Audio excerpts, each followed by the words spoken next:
Junior League of San Francisco president, and I'm so happy to have such a great cross-section of the community here. For those of you who do not know the Junior League or may even be a little familiar with it, we are a nonprofit organization based just up on Fillmore Street, a couple blocks from here, whose mission is dedicated to promoting volunteerism, developing the potential of women, and improving the communities through trained volunteers. So the women you see here tonight that are helping out are all members of our organization. They serve on a variety of the committees, from advocacy, who help play a part here, from volunteer training development, from our fundraisers. We have a fundraiser coming up this Saturday called Touch a Truck, which is a community event in the Presidio. So if you have children, it's a great opportunity for them to play on trucks and play with police cars. So I encourage you to come out and just meet other members of the community. I am super, super excited everyone is here tonight, really to engage in an exciting Q&A and learn more about the issues that are so important to the city of San Francisco. I think we have 5 candidates here, so we've had a really great turnout. I think first up we have Amy Farrow-Weiss, who is going to be speaking. And just in terms of format, we have some pre-selected questions that we have written that address the issue area of the Junior League, which is advancing the social and emotional health of the youth and elderly. So each candidate has been given those questions, and then we are going to open the floor for you to be able to ask questions of the candidates. There are some women roaming the aisles here who have index cards, so if you want to put any questions you might have, either generally or for an individual candidate, please do give them the cards. And with that, I'm going to turn it over to Amy.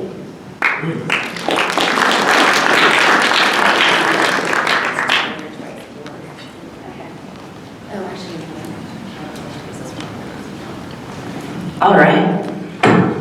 Just going to make a little adjustment here. Thank you. It's a lovely day. Great to be out here. I'm Amy Farrow-Weiss, and just to give you a little background and to do a little compare and contrast between my parents' generation and myself, my dad was raised in Queens, New York, and he grew up in housing that was built for World War II, Jewish World War II veterans. And then he was drafted into Vietnam, and then my mom was raised in poverty in South Dakota and actually had the opportunity to go to a free nursing program if you went to one of the most dangerous counties in New York City, Kings County. And so she worked at the hospital there. Little church mouse from South Dakota goes to Kings County and then meets my dad, and then they go out to California, to Richmond, California, because we have some relatives there. And I was born in 1977 at Alta Bates Hospital. My parents moved to San Jose, and on the salary of a appliance salesman, a union appliance salesman, and a part-time registered nurse, they were able to buy a house together in their late 20s for $70,000. And that same house today is worth $1 million, and they only pay a few $1,000s a year in property taxes on it. But I grew up in San Jose, devoid of culture, I will say, in the suburbs near malls. But I did have all my essential needs met. And I had good education, and my parents didn't go to college, so their advice to me was get a scholarship. And so I went to De Anza Community College, and I was part of an honors program there. And that first quarter, it was interdisciplinary. So I took a course in environmental studies that was paired with Native American philosophy. An 18-year-old brain learning critical thinking, Native American philosophy, and environmental studies. Beautiful, right? That's what we want for everybody in San Francisco who's growing up. We want them to have that kind of educational start. And I had a tremendous education at De Anza. I went to UC Santa Cruz. I had all my needs met. And then I just dedicated my life to service because I wanted to help heal systems. My parents had been just trying to make it.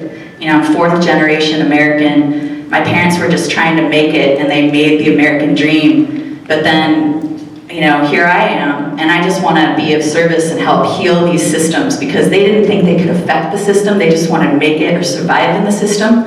And I want to help heal and stabilize the system so everybody has those chances that I did. Everybody has those essential needs met. So I've worked in direct service all the way up to program strategy and evaluation. in organizational, individual, and collective well-being.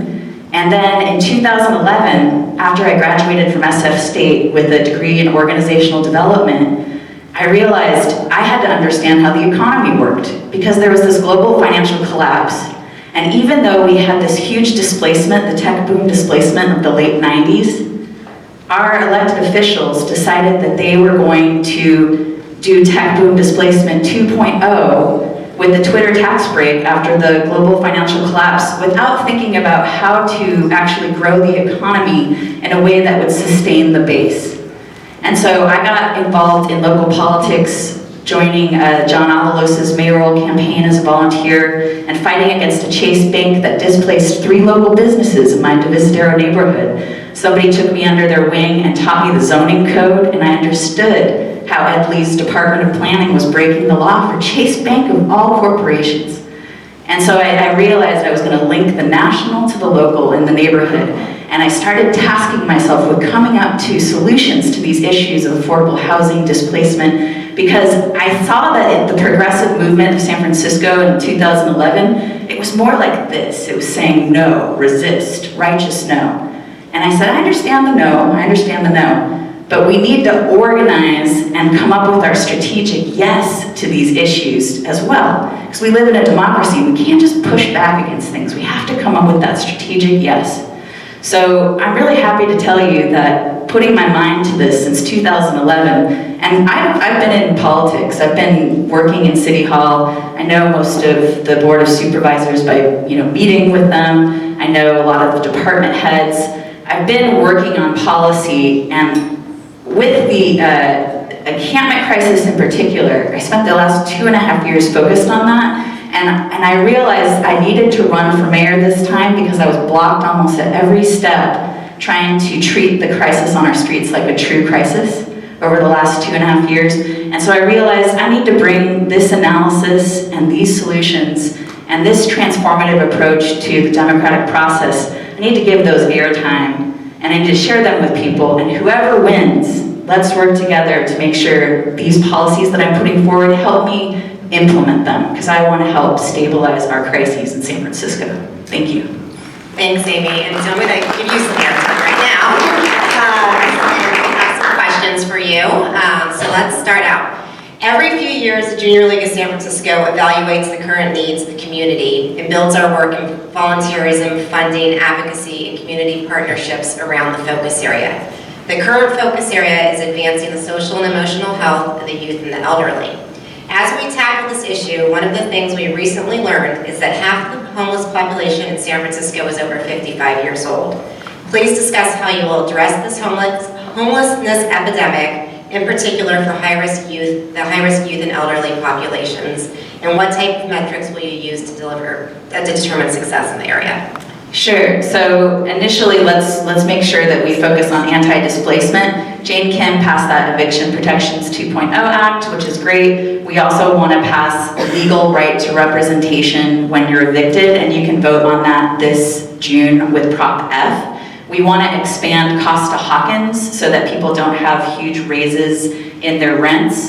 So that anti-displacement piece is really big. I started the St. Francis Homelessness Challenge 3 weeks after the 2015 mayoral election. How many people knew that I ran against Ed Lee in 2015? I got 23,000 first place votes and 80,000 first, second, and third place votes.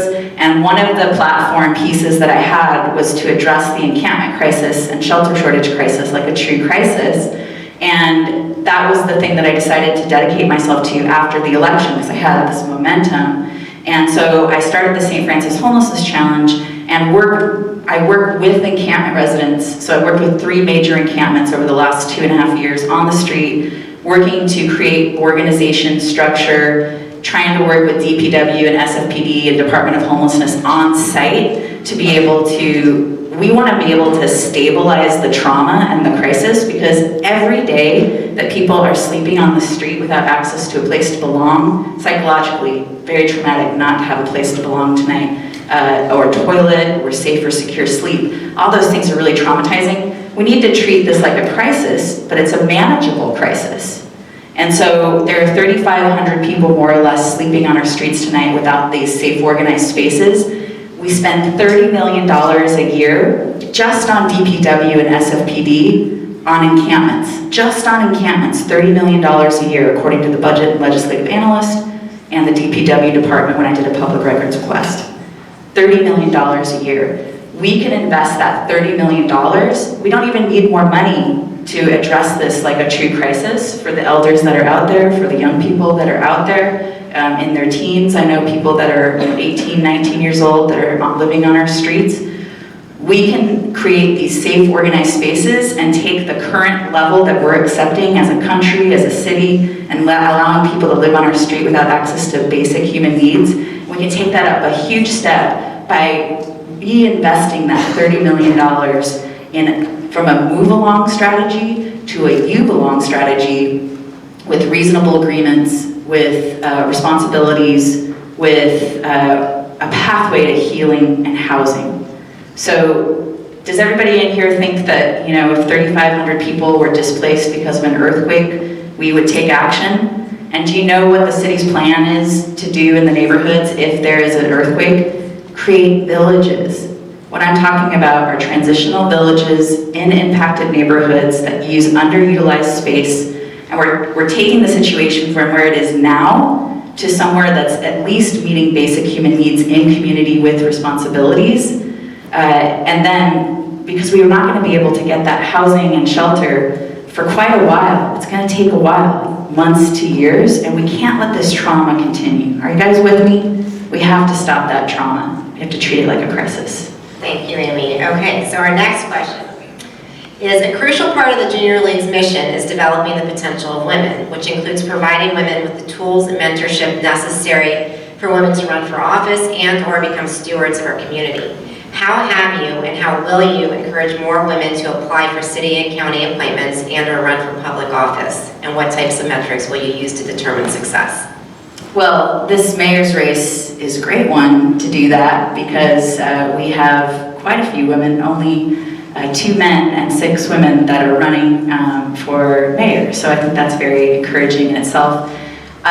When I moved to Portland, Oregon in my early 20s, and I ended up working for the Boys and Girls Aid Society doing after-school work with at-risk youth in a girls' leadership and development program. And so that kind of work, that sustaining work to add to what our teachers and our school staff are doing before school and after school is really crucial. And so I think just preparing our young people with those additional kinds of programming, and I'm going to give a plug here for Jane Kim's Prop C, which is early childhood education, because if we really want to address these education opportunity gaps, we need to do supplementary support for our children and families. A lot of them are working a lot and don't have the time to give that kind of structured support.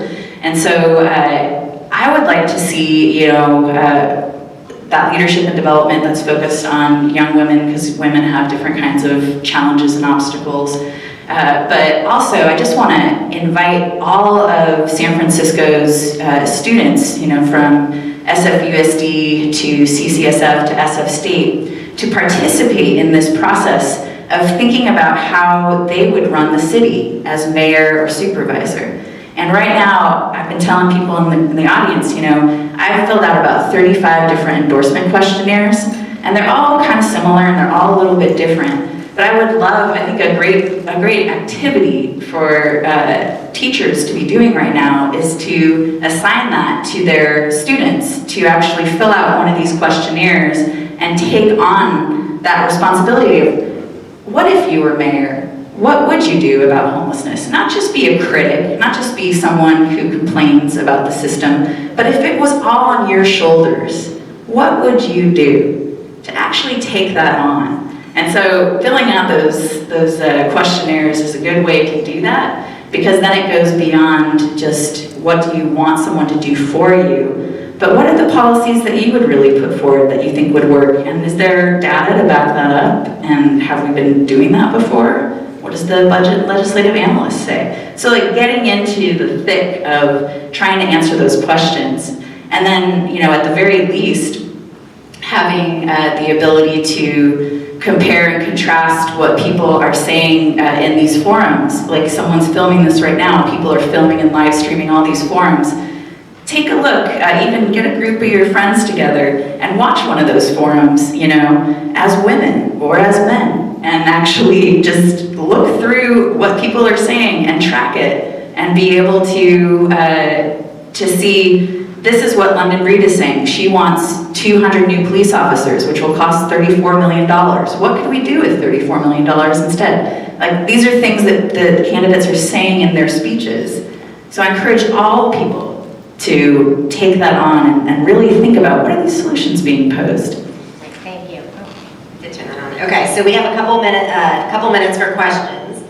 And the first one directed towards you is, why can't we have bicycles on muni streetcars?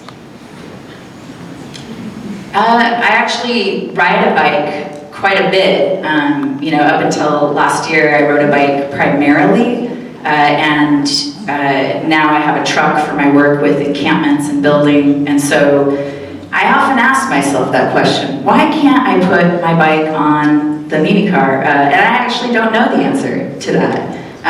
But I just never did, and I would ride my bike or put it on a muni bus, and they have those two prongs in the front. So yeah, I don't know the answer to that, but let me say this. I was riding my bike today to go to an interview on California Street, and I was in Union Square area, and I was riding my bike up on Grant Street, and I heard this voice to my left. And I turned over, and it was a man in an Uber who was driving, and he had rolled down his passenger window, nobody in the car, and was yelling at me, "Be careful, you've got to be careful." I was following every courtesy and law of the road. I was in no danger. And what was interesting was this man in an Uber actually endangered my life a little bit because he was veering a little bit towards me, and he distracted me from the road. And so I just think that's an interesting anecdote, but in all seriousness, that whole idea of following every courtesy and law of the road, let's aspire to that, everyone, no matter what mode of transportation you use. I walk, I ride a bike, I drive a car, I use Muni, I use BART. I occasionally use a taxi, but I don't use Uber and Lyft. But I just want to say that whatever mode of transportation, I have a history of trying to create harmony between these modes, and whoever asked that question, you should follow up on it yourself with SFMTA, and then reach out to me at weissformayor.com. Let me know the answer. Okay, so I apologize, but I missed the last question, which you probably want to speak to. So what is your biggest priority to address as mayor? So in addition to working I really want to transform this whole system of campaigning, first of all, so that we're putting forward actionable deliverables as candidates that you can measure us on, because we've told you these are the things that we can accomplish, and you're actually, making sure that you're following up with your promises and you're being tracked on what the Democratic clubs and unions and organizations are asking for. So I'm really working towards increasing transparency in government. I want to make sure everybody understands we have to stabilize our different crises right now, and they're overlapping. There's the unsheltered population on our streets, there's public health and safety. We need to heal that at the root. And I know how to invest money to heal those things at the root. No matter who becomes mayor, I have the best policy ideas about how, for public safety and for working with our encampment residents and impacted neighborhoods to stabilize and heal that crisis. But I also have ideas about housing affordability, and I really think, one of the things I want people to think about is right now, if you want to build affordable housing, you have two pathways. You have one pathway that's focused on inclusionary development, so you get 18% affordable inside a market rate development, or you can fee out. Or you have federal tax credits or a bouquet of different credits, and it's usually capped at 60% affordable. So it's hard for that project to pencil out. I'm creating this third path framework where we can actually focus on public-private partnerships with development, Because currently in San Francisco, we streamline projects. It takes off 6 months to a year if we have 50% affordable in the project. And so we can streamline those projects already, and we should be working to create the financing. We have to create a pool of 0 to low interest loans for that very low to moderate income housing, and then partner with market rate developers, and they can finance the 50% affordable and upzoning. So we're actually working together to create this new 50% focal point as we build. Because in San Francisco, we've already built 200% of our quota for market rate housing. And it's very important that we focus on building that affordable housing, but we need this new financing mechanism. And with the federal tax cuts for corporations going from 35% to 21%, this is an opportunity for corporations locally to work with us on a fair share economy and realize they just got a huge tax break. This is their chance to put 10% of those savings into infrastructure and transit and housing for their workforce and the communities where their headquarters are. Don't you like that idea? That they'd be able to invest locally? So one thing I really want you to remember is that no matter who becomes mayor, I'd like you all to join with me in trying to get the Democratic clubs and the media to really focus on performance metrics for our next mayor. And whoever becomes mayor, it's going to be challenging, but they can't really campaign. They're just going to have to put their head down and do the work over the next year, and then we're going to measure their success and decide if we want to re-up their contract for another 4 years in November. So if you go to weissformayor.com, you can check out that outcomes tracker and some of these ideas, because I truly do have some of the best ideas for the city right now. They're ahead of their time politically, but they're all able to be developed and implemented this year. Great, thank you, Amy. So we have one more question, which I've seen a variety of iterations of, so I don't think you're going to be surprised when I read it. The streets of San Francisco are filthy and unsanitary. What is your plan to clean up the streets, and how will you pay for it? So, Angela Alioto has been coming up at the forums and saying, we got to get rid of Mohammed Nuru from DPW. He's the director of the Department of Public Works. We got to get rid of him. I've worked with Mohammed Nuru and Larry Stringer and Jonathan Gomwalk of DPW, and I definitely have room for some critique. There's some healthy critique there. I don't know that coming in and saying we're going to fire people is the right way to go, but I get where she's coming from, because there's that level of frustration with how they're distributing money and managing the system. But what I really want to make you understand is that there's so much money already going into DPW and SFPD right now, and it's not getting at the root of healing the economic, social, racial injustice issues and the opioid addiction crisis and the shelter shortage crisis, and that's contributing to the level of our streets. And by the way, I've been coming to San Francisco when I was a kid. I don't remember these epic clean streets that people are talking about that used to be here. Maybe it was in the 60s, but I don't remember when that was, because I remember coming to San Francisco from San Jose and thinking, ooh, these streets are pretty dirty. It doesn't feel safe here. So these things have been going on for decades, everyone. And this is our opportunity to actually heal this at the root. And if we have a crisis triage response to activating underutilized spaces in impacted neighborhoods where we're creating safe, organized spaces. Imagine 3,500 less people on the street, everybody in a safe, organized space on their way to healing and housing. Imagine if instead of investing in police, $34 million more for 200 new officers, we could invest $300,000 at the 100 highest incident sites based on 311 and 911 data, $300,000 per site, and still have $4 million to administer that program with the community to focus on the 311, 911 highest incident blocks. So remember, where we invest that money really matters, and these issues have been going on for decades. We have an economic boom enough to have money to really heal this at the root right now. So I hope you join me in framing it in that way. Well, thank you. Thank you so much for sharing your ideas. Thank you, everyone. Weissformayor.com. I have a few more cards. I'll pass them out. Thank you. Best of luck to you. So next up, we have former Senator Mark Leno, who will be speaking. Senator Leno is a small business owner, was on the San Francisco Board of Supervisors for District 8 from 1998 to 2002, and then moved over to serve the state in the Assembly and both in the Senate, concluding his term in the Senate in 2016. So Mr. Leno, I invite you up here. We've had many, I think, senatorial visits with you as junior members. So welcome. So I think everyone here is going to memorize these questions by then, but as you know, we have some preset questions for you. Yes. The first one being, oh, you get 5 minutes to present That's first. right. That's why I got that look, okay. Did I give you a look? No, I don't know. Thank you, San Francisco Junior League.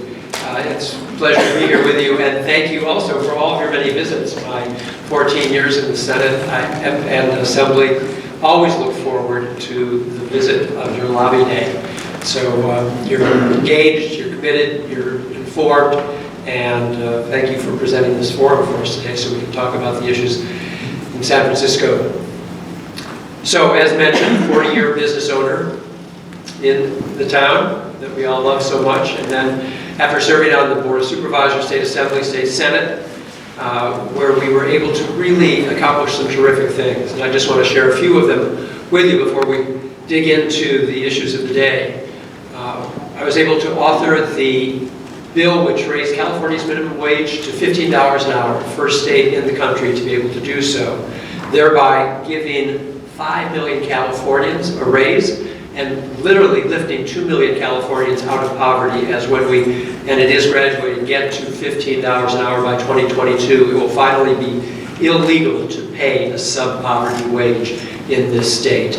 And given that 60% of our minimum wage earners are women, and often heads of single families, this will definitely have a very important impact. And of course, all of our economic models show that when more workers have more money in their pockets to spend, especially at the lower end, this increases demands for goods and services, which then requires employers to hire, and we create a virtual upward economic cycle. That's what's happening in California right now. This was not a job killer bill.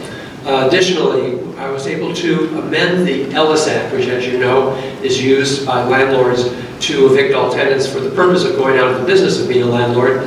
What we were able to do back in 2003 was exempt single room occupancies from the Ellis Act. It was never intended to be covered by them. And of course, our single room occupancies, our SROs, house 12,000 of San Francisco's most vulnerably housed.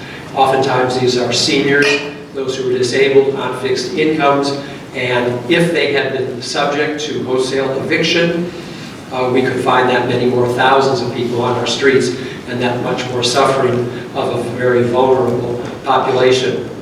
Also, at the depths of our city college's accreditation crisis, I, as chair of the Senate Budget Committee, working with Assemblyman Phil Ting, chair of the Assembly Budget Committee, bring home $120 million to sustain City College as its enrollment was dropping. Enrollment is what determines the amount of state funding, and as enrollment dropped because of the threat to accreditation, the funding dropped equally, and then of course classes were cut, fewer people attended, and you can see the death spiral it was in. That $120 million actually saved City College so we could make our way to Free City, and of course a point of entry for so many hopes, dreams, and aspirations of a higher education and a greater opportunity in life. Also worked on issues like food stamps. California ranks at the bottom of 50 states in eligible residents participating in our food stamp program. It is 100% funded by the federal government. It's administered with state dollars, and we're only at about 50%. There were some hurdles that we had put in place. We were the last state in the country to remove the requirement of fingerprinting to be able to get food stamps, which of course communicates that there's something criminal about being poor and needing food stamps and needing food assistance, as well as removing the the ineligibility of those who have been convicted of low-level drug crimes, which the federal government had put in place, allowing states to opt out. We were one of the last states to opt out. And worked on issues of human trafficking with then Attorney General Kamala Harris, also some legislation to protect survivors of domestic violence when they need to get away from their abuser. 30 seconds, I'm so sorry. I am running for mayor, and I'm running for mayor because I do believe that it is time for a new direction at City Hall. Our crises of homelessness, housing affordability and availability, the mess on our streets, the increase in property crime are all out of control. And we need a mayor who's going to think big and think differently, think regionally. These are regional problems, not just local problems. Reject cynicism for those who say, well, we can't do it, we've tried, can't be done, and then to finally demand results. And so I'm happy to talk about the issues with you as we make our way through this work. Great. Okay. So every few years, the Junior League evaluates the current needs of the community. It builds our work in volunteerism, funding, advocacy, and community partnerships around the focus area. Our current focus area is advancing the social and emotional health of the youth and elderly. As we've tackled this issue, one of the things we've recently learned is that half of the homeless population is over 55 years old. Please discuss how you will address the homelessness epidemic, in particular for high-risk youth and the elderly population, and what type of metrics will you use to determine success? So we have about 7,500 homeless people in San Francisco. About half of that number, maybe 3,500, are living on our streets and sleeping there any night.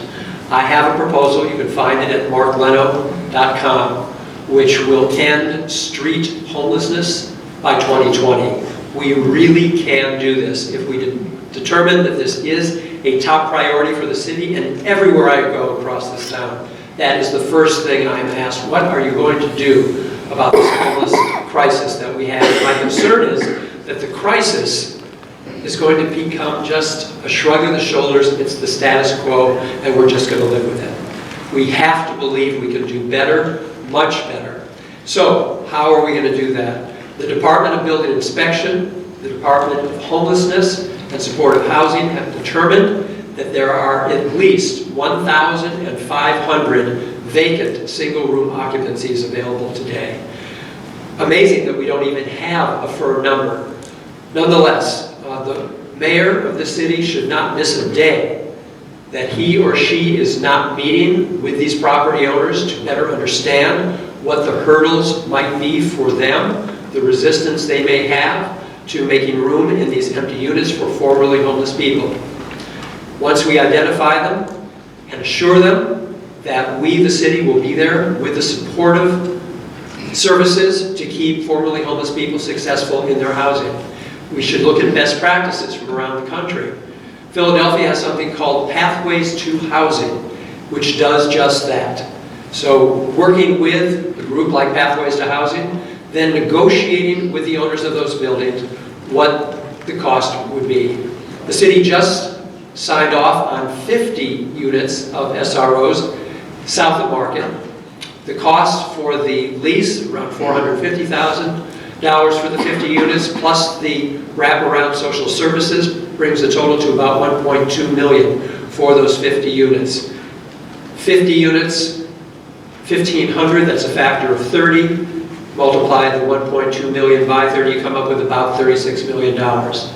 There will be significant savings throughout municipal government operations once we are able to assist 3,500 people off the streets. There'll be savings at the Department of Public Works because the streets won't be so messy, because people won't be leaving their human waste, because they won't be living on the streets. We'll have savings at the police department, who won't have to be interacting with so many homeless people on a daily basis. The same with fire department, ambulance service to the emergency room, savings at the emergency room at San Francisco General, the Department of Public Health. As you mentioned, our homeless population is aging and aging rapidly. And the longer the people are living on the streets, their health, both physical and mental, continue to degrade, and that costs taxpayers all the more money to attend to it. So again, let's put our money where our mouth is. Let's make this the top priority everyone says they believe it to be, and let's finally get this done. The current situation, the status quo, is working for no one. It's certainly not working for families who want to take kids out for a walk with a dog. It's not working for small businesses who find people on their doorsteps, and it's certainly not working for those who are suffering on the streets. Great, thank you. Okay, so a core part of the Junior League's mission is developing the potential of women, which includes providing women with the tools and mentorship necessary to run for public office or become stewards in our community. How have you and how will you encourage more women to apply for city and county appointments and or run for public office? And what type of metrics will you use to determine success? Certainly. One of the things that I was able to establish in my 14 years in the legislature was an annual Young Women's Conference at the Milton Marks Auditorium at the State Building. We started with about 120, 140 young women. This is high school young women from underserved communities, and by our 5th, 6th, 7th, 8th year, we were well over 200. A lot of these young women came back. The word spread. It was an exciting and inspiring experience. We go from around 9 in the morning till 4 in the afternoon with workshops and presentations, empowering young women to talk about the real issues in their lives.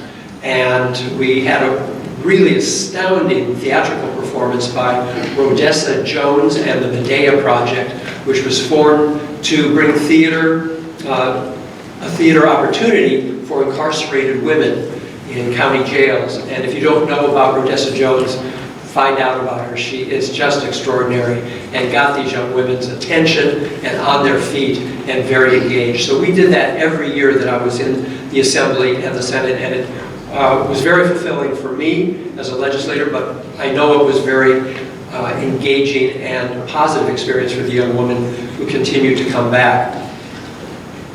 I try to walk the talk as much as talk the talk, and my staff, both at the state level in Sacramento and my district office staff, have been led by women the entirety of my time in the legislature. My district office director, Susan Sun, was with me all 14 years. Beverly Ng was with us 14 years. Anna Damiani was with us 14 years.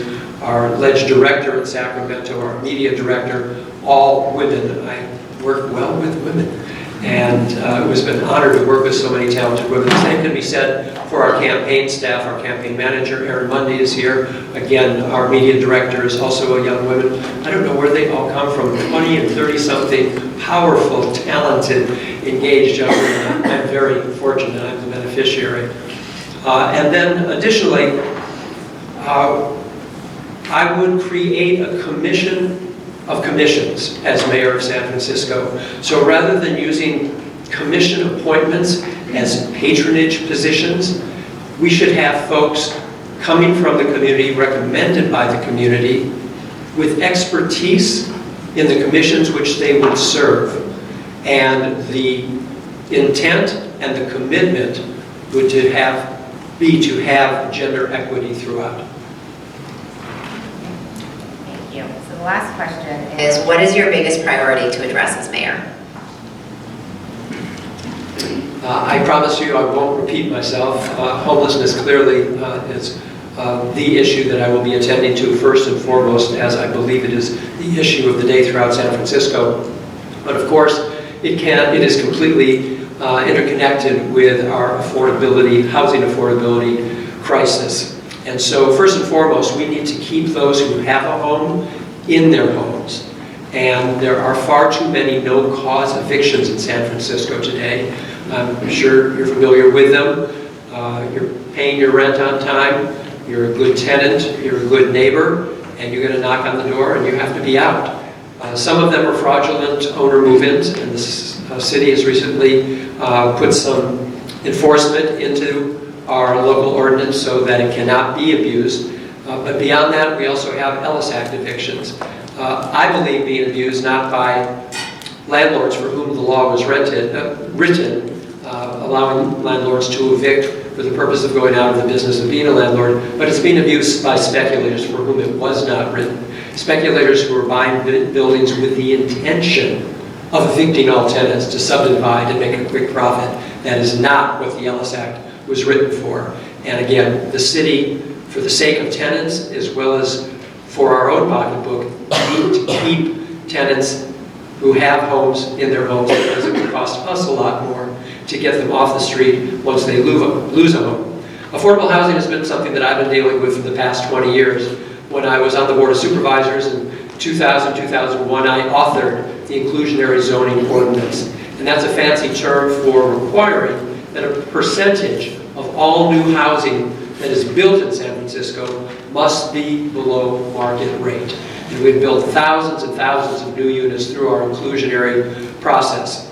I've got limited time here. I also want to focus on the fact that San Francisco is not doing a good enough job of making sure that of all the new job creation, and we've created tens of thousands of new jobs in the past 10 years, and with projections of equal numbers in the years to come, that the presumption is that they're all coming from out of town. We know that some of these will be very highly skilled positions and there will be worldwide searches to fill them. But we have many underemployed San Franciscans, and we should be doing a much better job of outreach, job training, and education to get San Franciscans into those new jobs. Not only will it benefit those men and women and their families and give them a higher income, which will close the gap between housing affordability and what they're earning, but also think of it. There are ramifications. If we are hiring locally, that means that new employee, as opposed to someone coming from out of town, doesn't need a new housing unit. That employee, as opposed to someone coming in from out of town, doesn't need an expansion of muni capacity because he or she's already using muni. So local hire, which we already have addressed with regard to the building trades, I think should be expanded to as much of the business sector as possible. And I think there's a lot of opportunity there, and it would only benefit us. Great. Okay, so we have time for one audience question. Okay. And it is, what will you do to reduce our taxes, fees, and fares?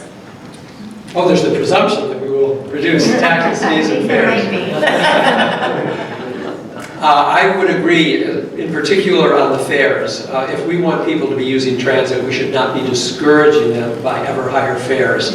And that's where we've gotten now. For a family, it could be less expensive to get into the car rather than take the whole clan to Muni at this point. But first and foremost, with regard to budget issues, and before we ask anyone to consider raising his or her own taxes, we have to be able to show the taxpayers of San Francisco that we are using current tax revenues as effectively and as efficiently as possible. And I would change the way that we construct our budget each year. Traditionally, the department head takes last year's budget, and we do have a 2-year budget cycle now, and then before submitting it to the mayor for the coming year, adds on a little additional for the new year, and that's how we move forward. There's not a lot of review of the programs that that department funded in the past year or two. So we don't know which programs are bringing us a return on investment, reaching the goals that we set. Hopefully we have metric standards in place when we invested in them. And we want to reinvest in those that have been successful, and we certainly don't want to reinvest that aren't.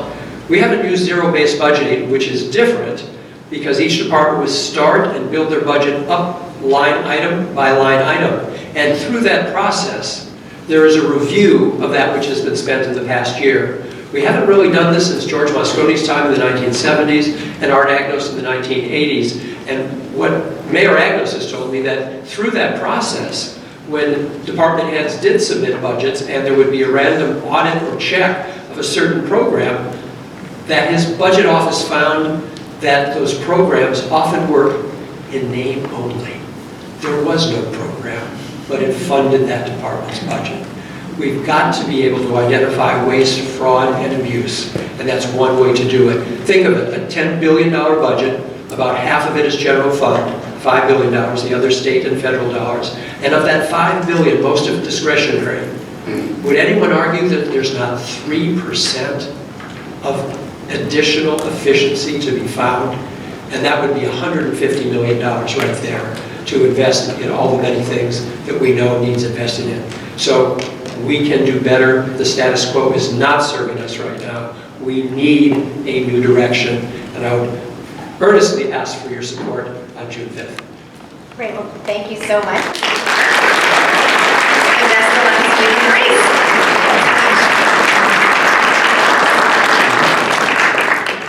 Okay, so next up we have former supervisor Angela Alioto.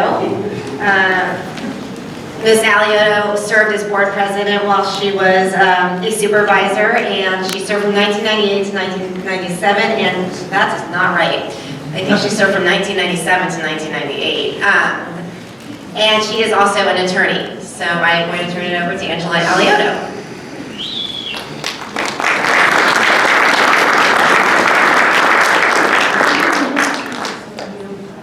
Oh, 97 and 98? 88 to 97. 88 to 97, I'm sorry. Thank you for clarifying. I thought. No, I was supervisor from 1988 to 1997, January 1997. First of all, I'm a born and raised San Franciscan. Hello, everybody. It's great to come to an event that's right around the corner. This is really wonderful, as opposed to dealing with our modern day traffic, which is a nightmare and something that I am going to talk about tonight. I was born and raised in San Francisco. My father was born and raised in San Francisco, and my grandmother Alioto was actually born and raised in San Francisco in North Beach. So we have been here a long time. I went to the Convent of the Sacred Heart for 18 years with the Madams of the Sacred Heart, and then I went on to Lone Mountain College because at that point of the game I was already expecting my first child when I was 19. And I had 4 children by the time I was 25, and my baby is right here in the audience. I just noticed, always good to know where he is. That's Gianpaolo Veronese. So I took the bar, I went back to law school when I was 29 years old. I had an Italian husband that didn't necessarily want me to go to law school. So I waited until the kids were in school, and I went back to law school at 29 and graduated from USF. And then took the bar, kept failing, kept flunking the bar, and so I decided to run for office. You know, that's a great alternative. Do something my father did that I hated when he did it. Being mayor of San Francisco when my dad was mayor was very tumultuous. So, of course, when I decided to run for office, I passed the bar. The moral of the bar story is that in 2002, I won the largest verdict in civil rights history from a jury in 2002, in all of civil rights history. So it's not, it's not about exam taking. It's about loving what you do. And I love San Francisco. I love San Francisco so much that the last 18 years I've been a civil rights lawyer, and so from being a politician to a civil rights lawyer and having 4 children and 5 grandchildren, I realized what a mess this city is in, and that I needed to do something about it. Instead of just talking about the homelessness, I did something about it in 2004 to 2012, and it worked. It worked. Why in the world would the city stop doing a program that absolutely worked? In 2012, they stopped the 10-year plan. We had housed over 11,000 people, but most importantly, 4,600 chronically homeless. The most difficult to take off the street. The people that have been on the street for 4 to 6 years, who are triple diagnosed, very difficult. And we were extremely successful with our program until 2012. The lack of recidivism of our 4,600 chronically homeless is 94%. That means 94% of 4,600 plus people who were chronically homeless are still in that unit that we gave them from 2006 to 2012. Why it was defunded, why they took the buildings out of it, I don't know.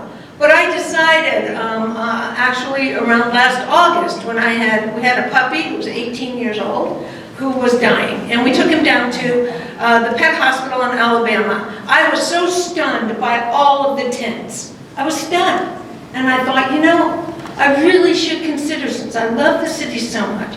I mean, I have a great life. Do I really want to do this? But no, I love the city so much that to accept poor people living on the street like that, to know that I did something that worked,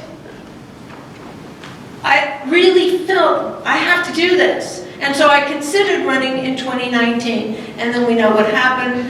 Mayor Lee, a good friend, passed away, and I decided to run. So that's why I'm here. It's principally because of homelessness and filthy, dirty streets, where the few children we have left living in San Francisco, the few families we have left in San Francisco, are living in a city where they're seeing people shoot up in the street, they're seeing people, syringes all over the streets, they're seeing filthy, dirty streets. We all know what else is on the streets, and it's simply not acceptable. San Francisco is an iconic city. You live in one of them 30 seconds. Seriously? I just only talked about homelessness, so please ask me. Couple of questions, so you have plenty more time. Oh, good. And I haven't even gotten into homelessness yet, so please ask me the homeless question. The bottom line is between crime and the lack of affordability in this great city, and the dirty streets and homelessness is the reason that I'm in this race.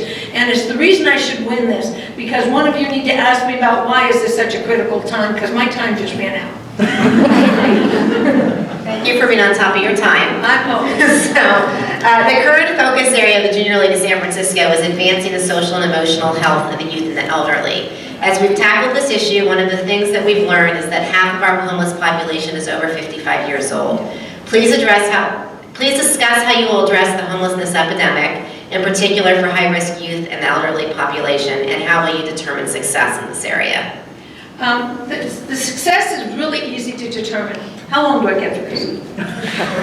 3 minutes. Okay, I'm on. This is really important, ladies and gentlemen. This is really important because right now people are living on the streets as though it's not only okay, but like it's their home.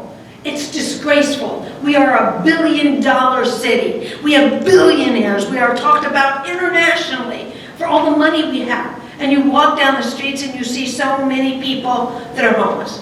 In 2004, Gavin Newsom and I had an arrangement. It was a very public arrangement, though I hear about how it was behind closed doors all the time. It wasn't behind closed doors. We had a press conference. And it was that he would put me in charge of chronic homelessness. Again, those that are on the street. And particularly the young kids that were in the Haight-Ashbury at the time, which now has come back. And the elderly, as we all know, as was just said, not only a majority of the homeless elderly, 70% of the existing homeless today come from a San Francisco apartment or a home. 70% come from San Francisco, lived in San Francisco, either got evicted, lost their job, lost their paycheck, the horrible reasons. Mental illness, of course, is a major reason. So in 2004, I created a committee of people that hated each other.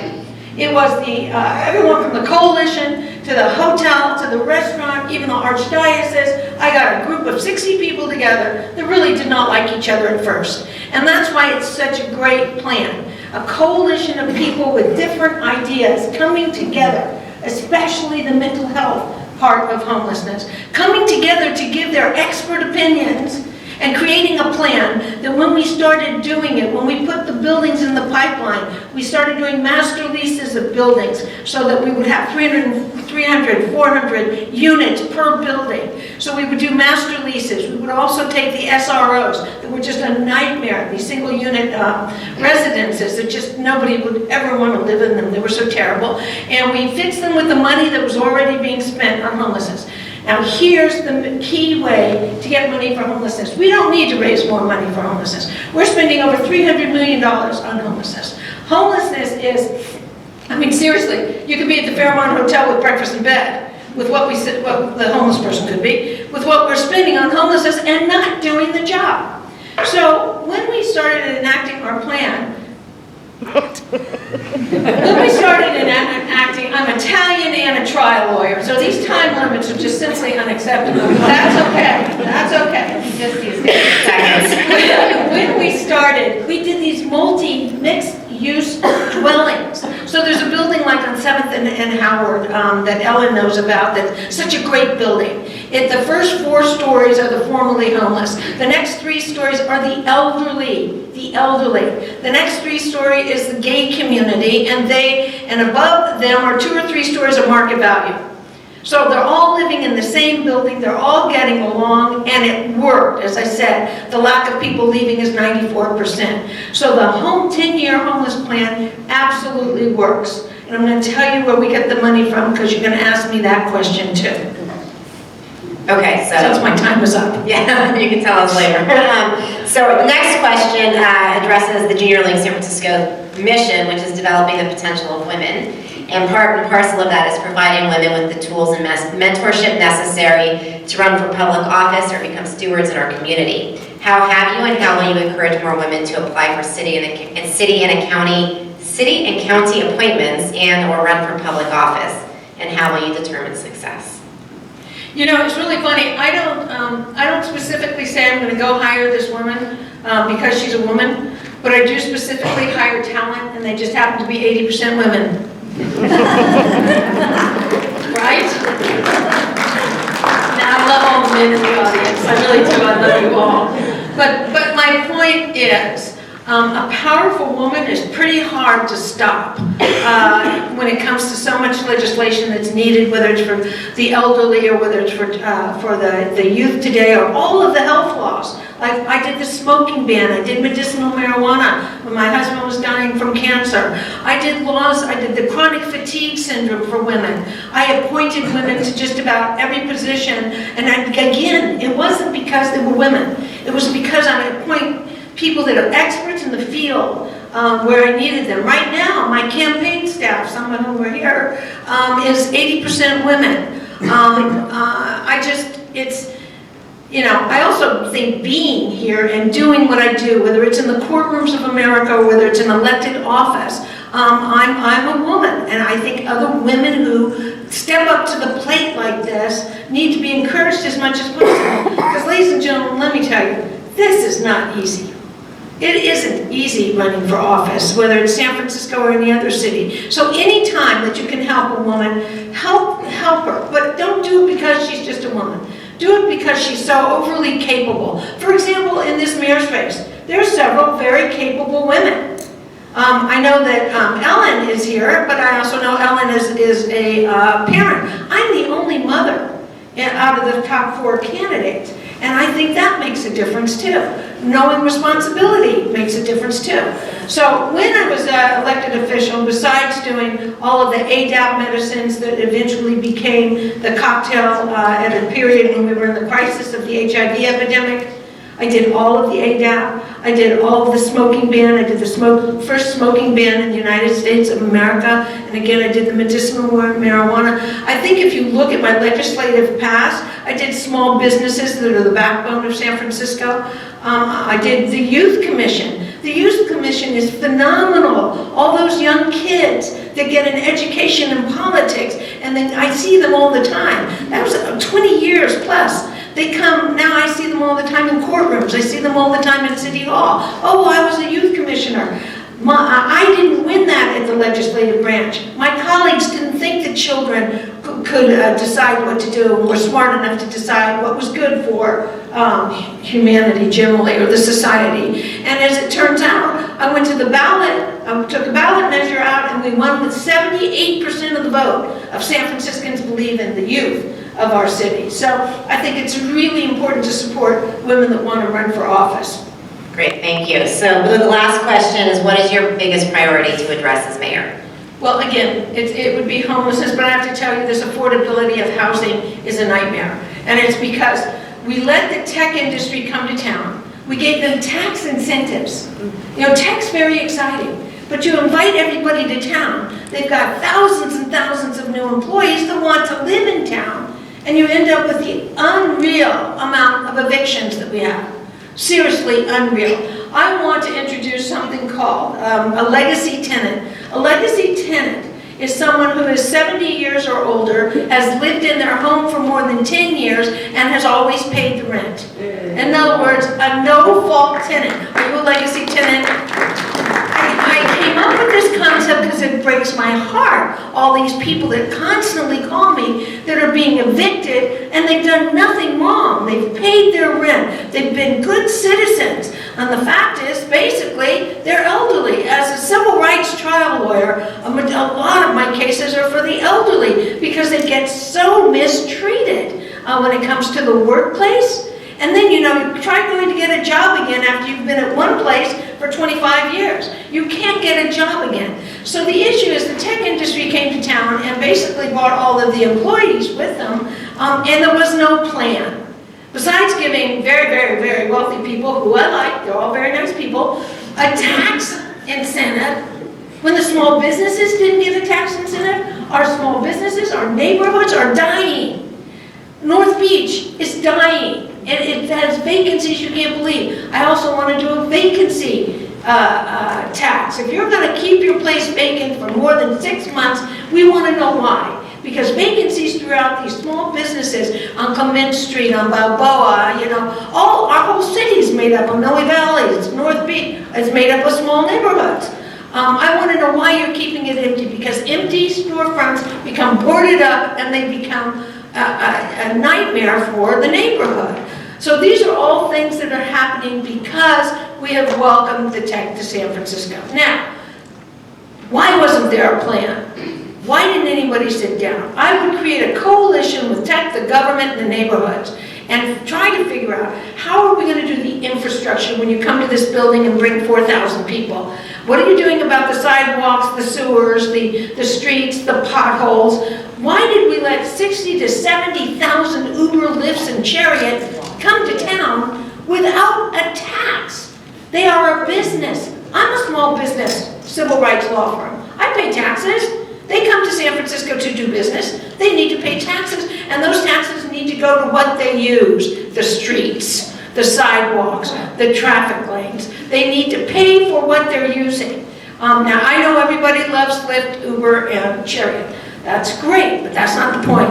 The point is they have to give back to the city what the city needs, not what they think the city needs. What we citizens who have lived here think San Francisco needs. That's what needs to be given back. There's so much money out there that could be going towards so many of the things that are necessary in the city that are not, because we were so welcoming at a time when business was bad. After 2009, there's no question business was bad. Jane Kin will tell you that her district was totally empty. And I get that. They want business to come back in and thrive. But you can't do it at the expense of the citizens of the city and the neighborhoods.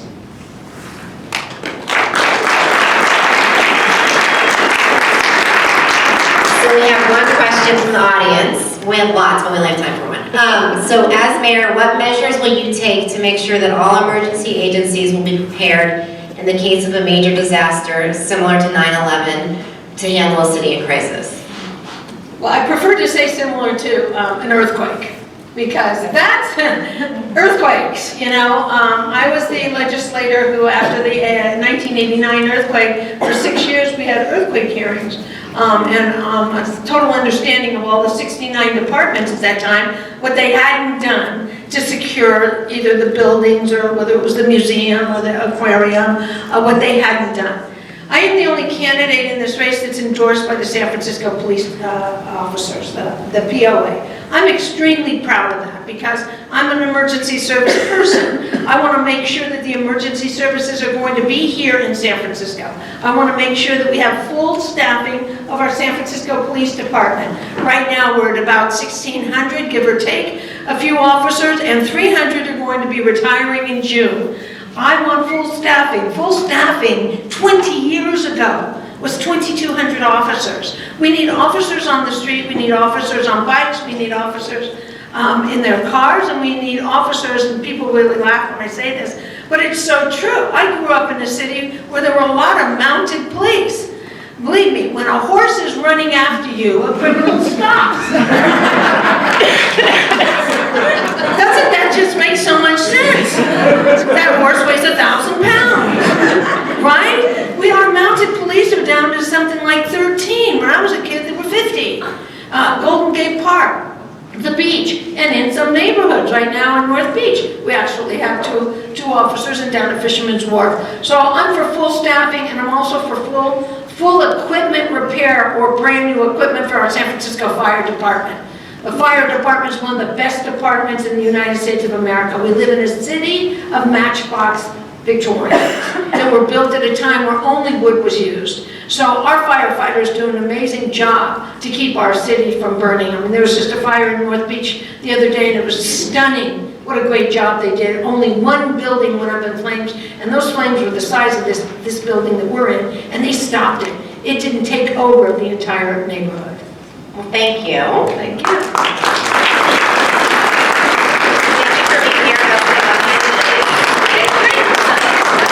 Oh my gosh, thank you all so much for coming out tonight. It's so wonderful to see so many people that care about this. This is a critical mayor's race, so please make sure you study, everybody. Thank you all so much. Thank you. Before I have candidate Greenberg here, I wanted to let you know, after we have the last candidate speak, we have someone from Fair Choice, California, who is going to, or Fair Vote, California, excuse me, who is going to do a little bit of a mock election so that we can better understand how ranked choice voting works, because it's a little different. The San Francisco likes to be a little different, so we're embracing it in the voting process as well. So Richie Greenberg is up next, and Mr. Greenberg was previously ran for District 1 and has worked as a business advisor and consultant in San Francisco. Welcome.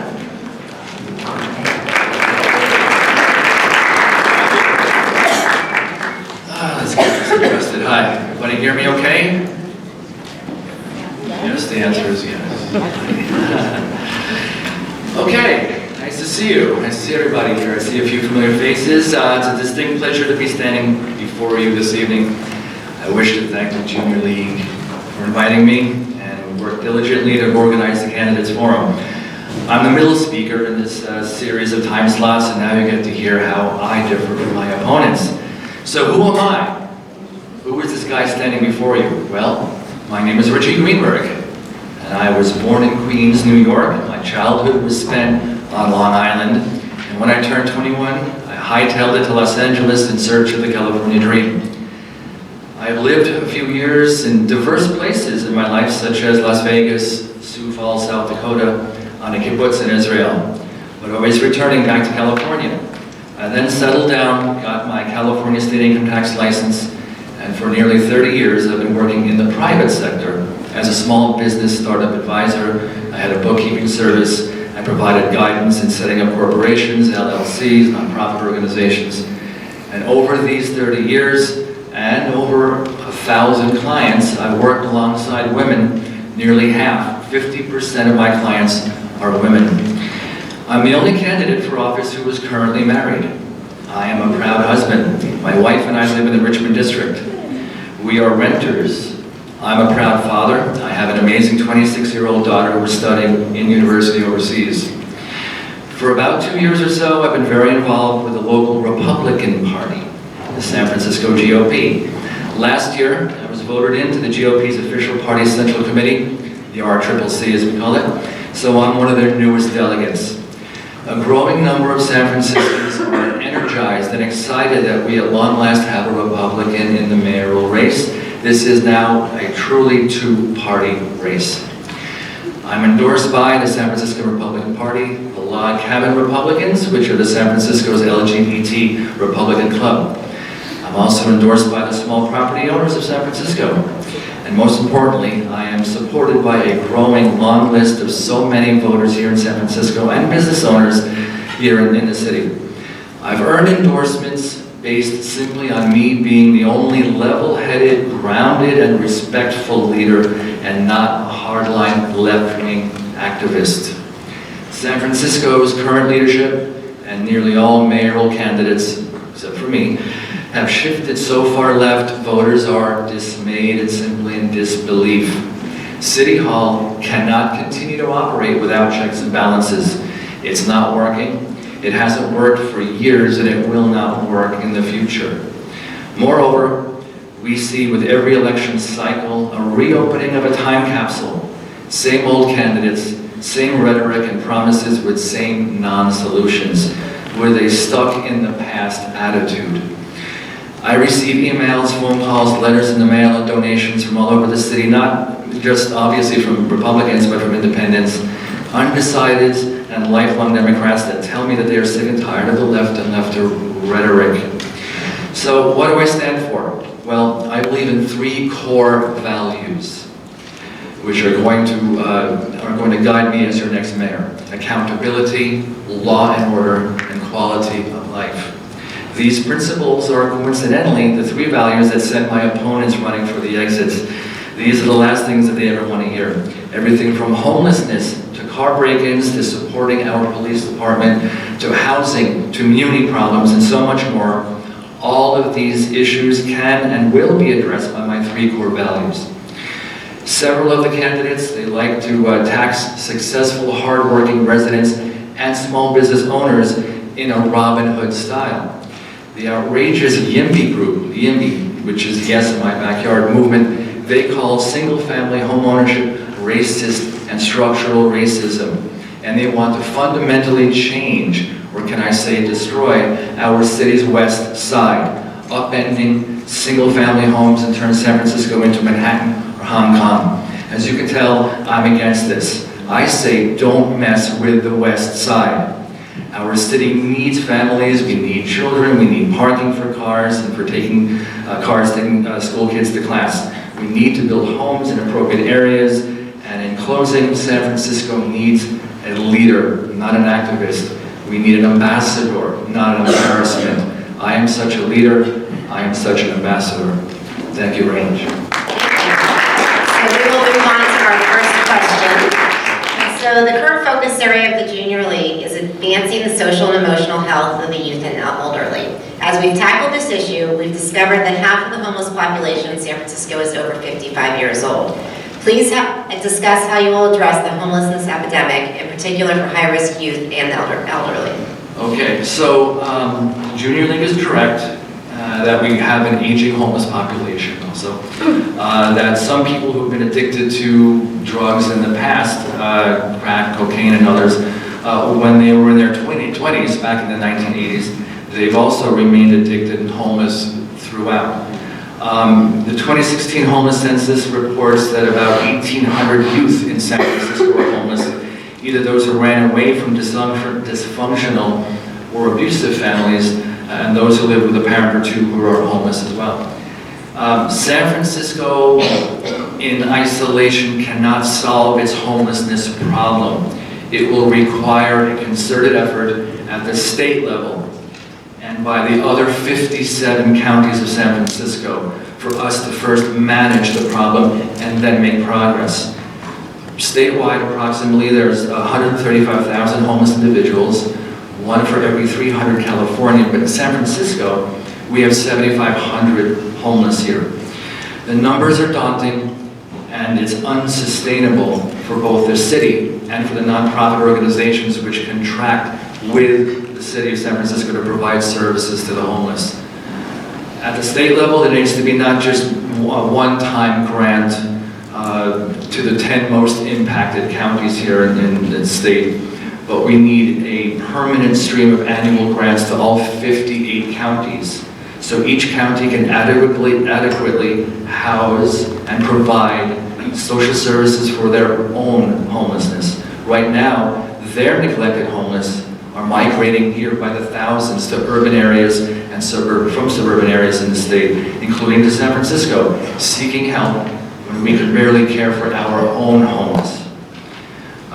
80 to 95% of our homeless became homeless due to substance abuse or mental issues. The rest became homeless because they were economically displaced. They lost a breadwinner or escaping an abusive relationship. We need to deal with those who are suffering from mental illness. Laura's Law must be adapted to the state level so that way those who are suffering from mental illness, if they're arrested and cannot be held for 72 hours, we need to make sure that they're not back on the street to suffer again and arrested again. And that's pretty much, that answers that question. Right. Okay. Next question.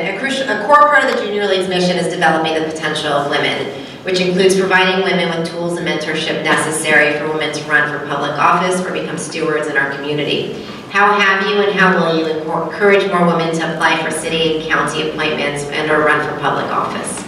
So, unlike most of my opponents who have served on the Board of Supervisors or state legislature, I have not had the opportunity to appoint women.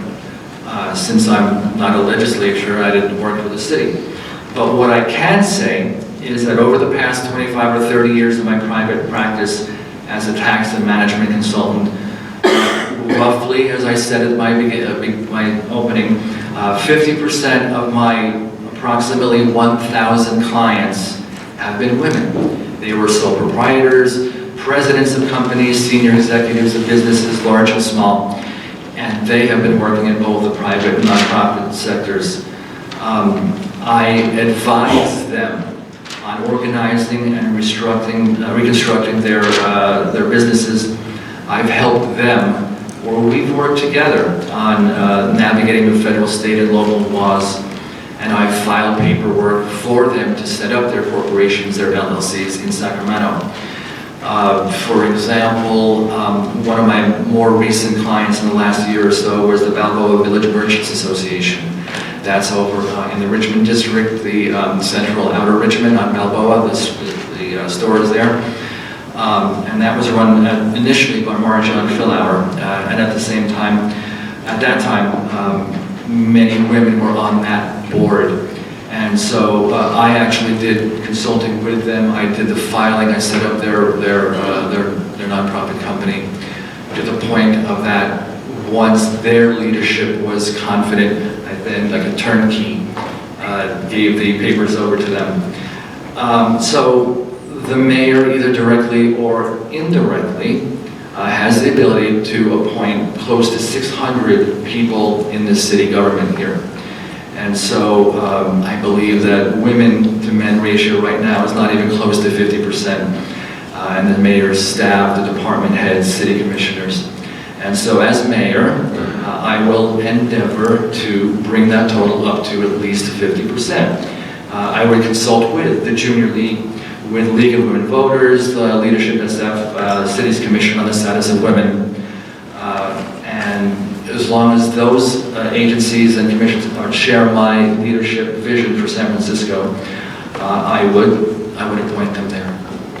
Great, thank you. So the last question is, what is your biggest priority to address as mayor?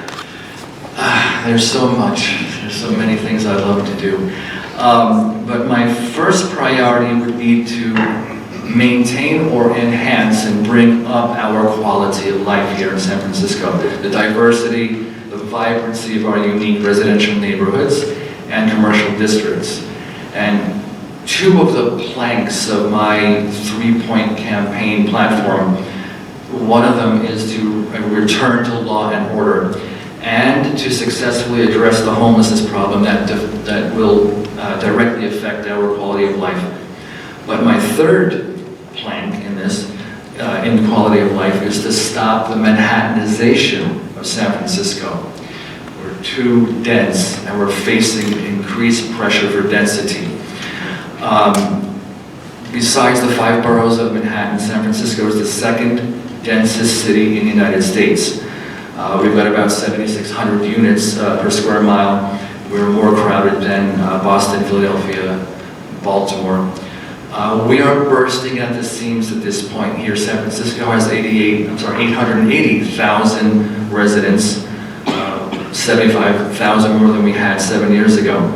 We're growing too fast, and we can't handle it. But decisions made by previous administrations in City Hall have caused this, bringing thousands of jobs here to San Francisco, accelerating the population growth. But we instead need to look at decentralizing. What I think that we really need to do is speak with business heads, business leaders, other cities, big corporations, and see that we don't need to have everyone that is hired for one of these companies, a tech company, they should not have to automatically live here in San Francisco. We don't have the room for these for workers They shouldn't automatically have to work and move here. We have the best technology now. They should telecommute, and they don't need to be living here in the city. So I would hope that the new majority on the Board of Supervisors, and I would reach out to Sacramento and the 9 counties that are surrounding us in the Bay Area to see what we can do to potentially move jobs to surrounding counties, more rural areas where building housing is much more affordable. It would take the pressure off of us. It would take the pressure off of commuting into the city. It would take the pressure off of our public transportation. And I think that that is one of the most important things right now, is that we have a crumbling infrastructure that we just cannot handle, and that we have to move forward with that. Great, thank you. So I have a question from the audience. And so speaking of Sacramento, how will San Francisco convince the state politicians that we need to reestablish mental health facilities for those with mental illness who end up on the street? Well, it may take a bully pulpit. It may be where we have to, convene a summit, which I'm totally ready to do. Being born and raised in New York, I have thick skin. I like pointing things out. I like demanding things, and this is pretty much what I have to do. That it's obvious that we see that we have a crisis here with mental health. That there's no way that we should be seeing anyone that is having a crisis walking around the streets in downtown. My office is on Pine Street, and every day practically I live in the Richmond, and so I commute from the Richmond district into the downtown. And this is just, it's a shame, it's a humanitarian crisis.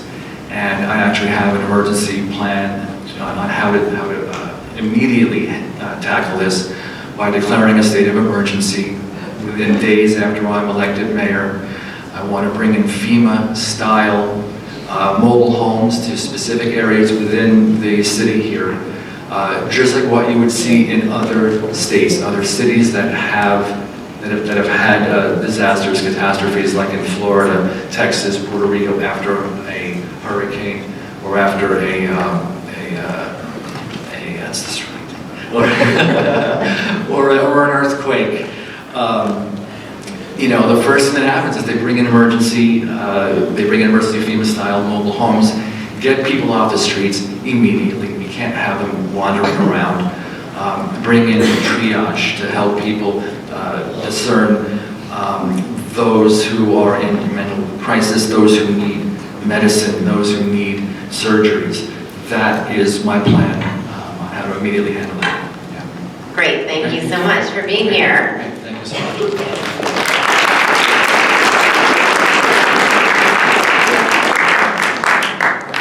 You guys to fill out the ballots and then maybe write some more questions. Thank you very much. My name is Lee Zhou.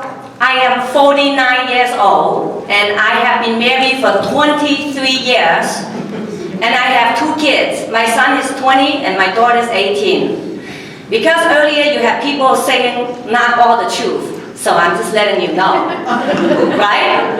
And I am running for mayor for a better San Francisco.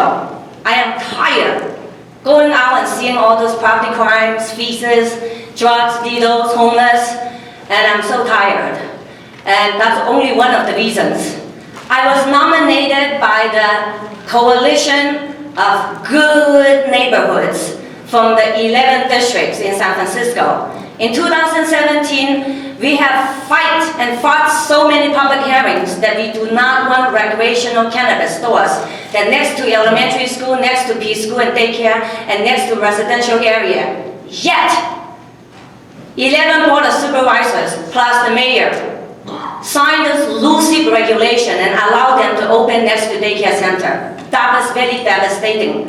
And I was nominated because I was fighting at City Hall. I am a government employee. I'm a social worker for public health for more than 13 years. I am also a public services representative. I'm a union representative. In San Francisco, we have approximately 900 residents, and we have approximately 30,000 public employees. My union is called 10 to 1. SEIU 10-1. It has approximately 16,000 members of public employees. So I am one of the bargaining team members, and we had approximately 60 departments. So I have been a public employee for so long, and I've investigated most of the complaints, many of the complaints throughout departments, because I'm a bargaining team and because I'm a union rep. So if you talk about accountability in government, you ask me. Because I was also a civic grand jury that I investigate government corruption for you. And I'm running for San Francisco mayor for you. I myself do not have to run, but I run it for you. I have enough and tired of the corruption that I've seen in San Francisco. You know, earlier we got a couple people, and by the way, Angela Alioto is my running mayor partner. So if you vote for her, vote for me, Lee Zhou. If you like me, vote for me and vote for her also. And that's how we make changes. You see the difference between people who like San Francisco, they have compassion. I'm sitting in there. You see 4 words in here? You see 4 words in here? That's exactly what we need. This is a church. I grew up in church. I am also a Sunday school teacher for elementary school kids. You know, the kids pray for me. They said, Teacher Ellen, when you were mayor, I want an iPhone from you. I said, that's called corruption. We can't do that. I cannot do that. So I was recaptured. Last night, we have a mayor debate in Chinatown. More than 200 people. Last night, and a few days ago, we had another mayor debate. I have made a pledge. When I am elected mayor, I will hire all 7 of the candidates to be my appointed people. Because they keep saying they're so good. And to me, they are not that good. I am the best out of the best. Here's why. Mark Leno has been a career politician, and he is 66 years old. And Angela Alioto, my partner, is 69 years old, a grandma and a mom. I like her. That's why we are partners. But think about it. When you're a mayor, you need people who are aging, who are aged, who are experienced to be part of the team. And also Amy, who you heard earlier, that she's so passionate about homeless and encampments. I like that. But you cannot just do encampment and homeless for homeless only. There's other problems and other social problems. Because I'm a social worker. Social problems need a social work mayor. Are you agree with me? Yeah. Yes. Okay, Richie. He came in here and pretty much putting people in yap. I don't like that. You know why? Because he said, I'm the only one married. When Angela said, I'm the one have kids and a mom, right? And I'm here telling you right now, I've been married 23 years. And the same man. 23 years. My goodness. And you also have Jane Kim, who I admire for protection for a lot of attendants, but she's not good for she created a lot of anti-policies for small property owners and big people withhold the rooms and no more able, wanted to run it out to tenants. And you also have Supervisor Lyndon Tweed talking about different things, but look at her life, look at her history. Then you do the homework. And then you also look at Michelle, I hardly see her. As a mayor, you're running for candidate, come on. You have to tell people what you want to do. So as a mayor, I will hire 7 of them. At the same time, I will donate 50% of my salary and create 11 district corners and hear all the voices from 11 districts. Thank you. Okay, so let me turn to some of our questions.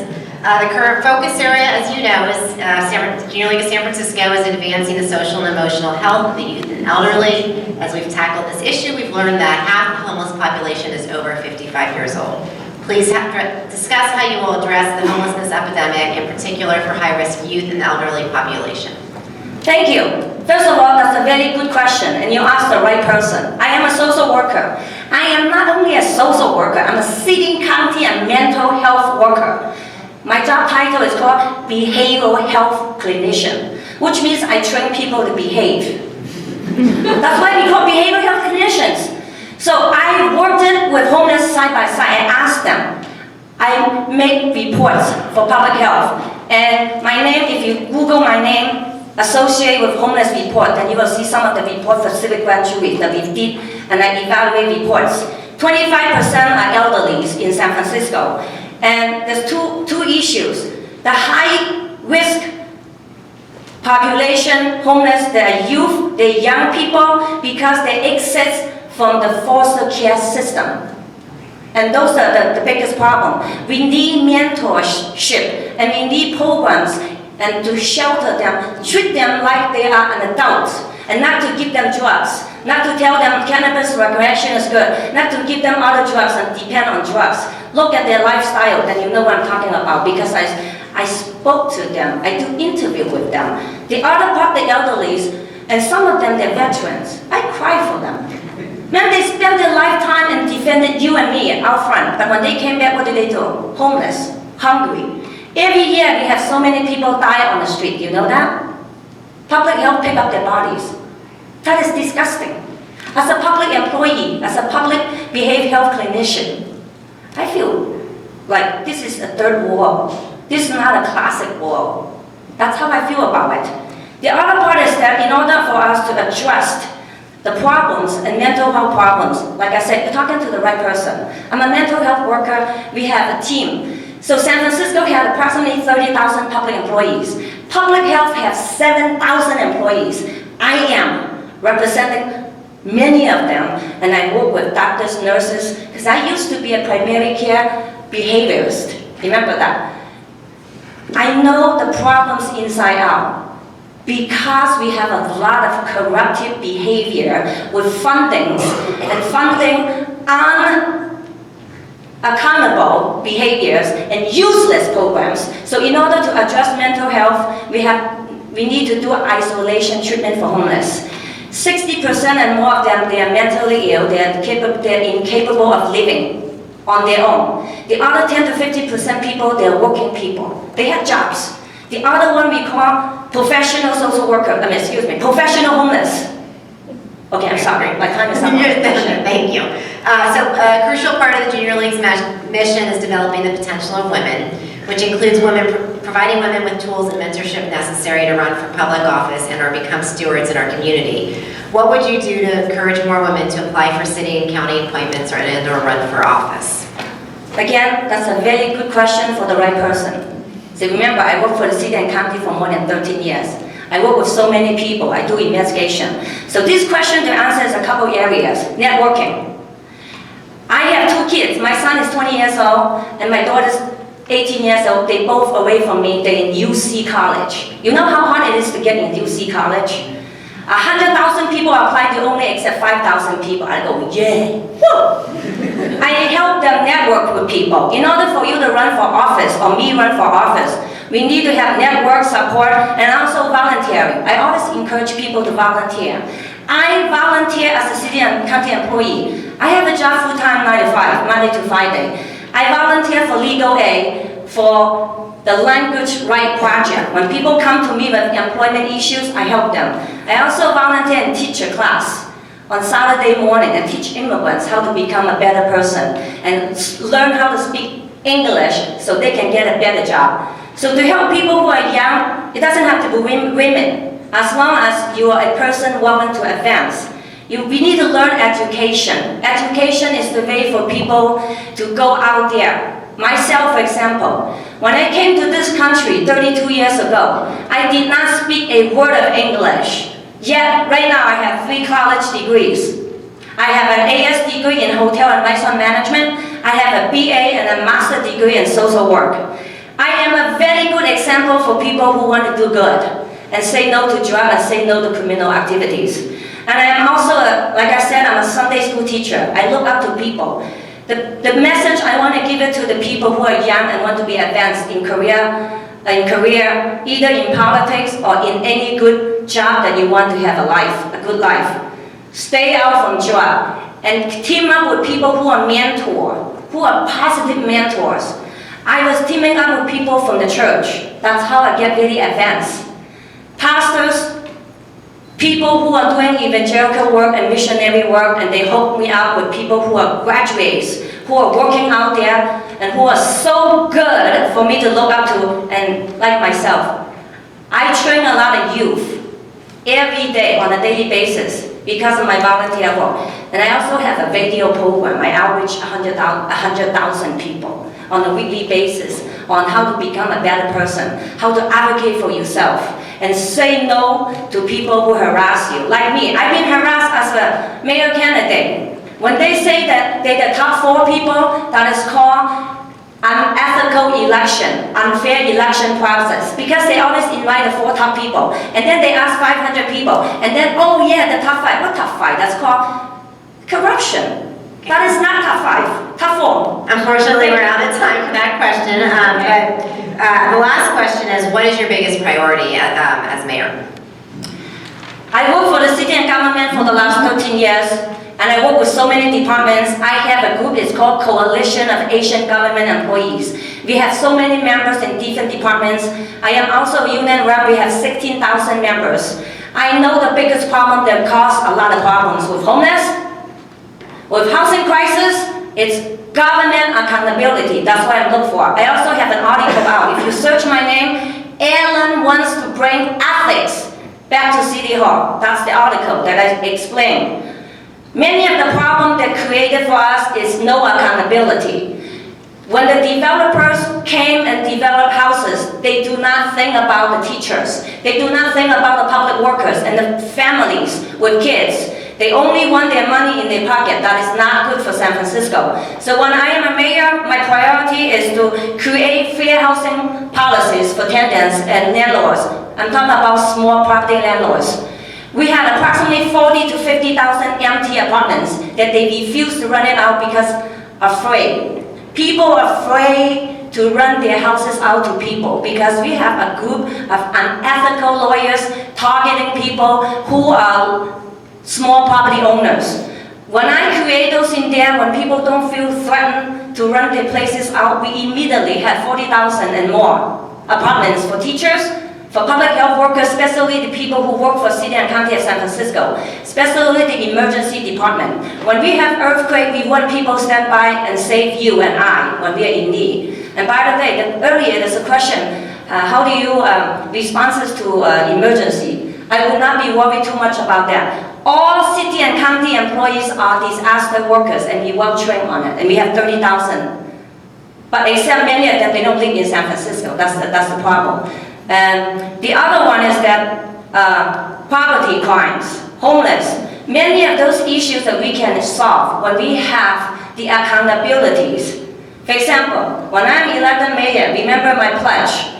I will give back 50% of my salary and create community agencies and corners and voices for people who are retired, who have better life seeing because of experience. And remember, I will hire all 7 of the candidates and appointed them because they have the wisdoms, they have the experience, but they don't have all the qualities like I have. You understand? I'm a social worker. I work for you, I advocate for you, but the solution for me as a social worker is not about winning. It's about solution that you are happy with my solution, that you are happy with my solution, that is called mediation. That is not what we see in San Francisco. So I want to thank the San Francisco Junior League invited me in here at the last minute, and I apologize the last minute, but hey, I'm here today. And thank you, my friend, and I took you spot earlier. Thank you, and thank you, you all, God bless you, and thank you. Pray for my mayor race, because I am still trying my best to win people's heart, and again, I will be the most effective leader for you, because I will hire the 7 of them. They're talking about empty stuff, but I can develop from them. So we have one audience question, and it is, what is your perspective on Proposition 13? Can you tell me what's Proposition 13, because we have so many propositions. So I believe Proposition 13, I don't know if the question person is here, it has to do with property tax, and that once you purchase a home that you are locked into the property tax rate you buy it at, and it's only incrementally increased every year. Okay, somebody approached me this question many times. As a mayor, because remember what I said, we want a solution. We don't want anger from property tax. If the history has already talked about the lowest tax is property tax? You know that? The lowest tax is the property tax. But if I say, let's tax all the property at the market level, then all the tax could be eliminated, you know that? But if I do that, you will not vote for me, you understand that? And nobody will vote for me. You understand that the risk. So in order for me to answer the question is, when I am elected mayor, there's no new property tax. The city and county of San Francisco, we have enough money because we're a really wealthy city. But many people are in charge, especially management staff. They are very corrupted and refuse to hire enough people. The money they put it there, somewhere in between is gone. There is no transparency. That's one thing I want to tackle because I have enough complaints from the employees. So to answer your question, no new property tax when I am a mayor, and no new developers welcome to develop any housing that is not affordable to families and local workers and local residents. All the new housing property projects should be affordable 30% to all people who want to live here and continue to have a better life in San Francisco. That is called fairness of all people. Thank you. Thank you. Thank you. Ellen Lee for mayor, huh? You can say Ellen for mayor. That's my website, ellenformayor.com. Great. Thank you.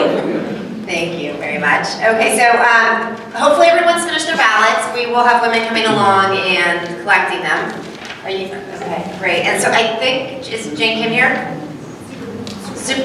Oh, okay. I thought, okay. But Supervisor Breed is on. Okay, so come on up, Supervisor Breed. Supervisor Breed is the current president of Board of Supervisors and has been a supervisor for District 5 since 2013, and also served as mayor for a brief period of time. Welcome. It was a brief period, but it counts too.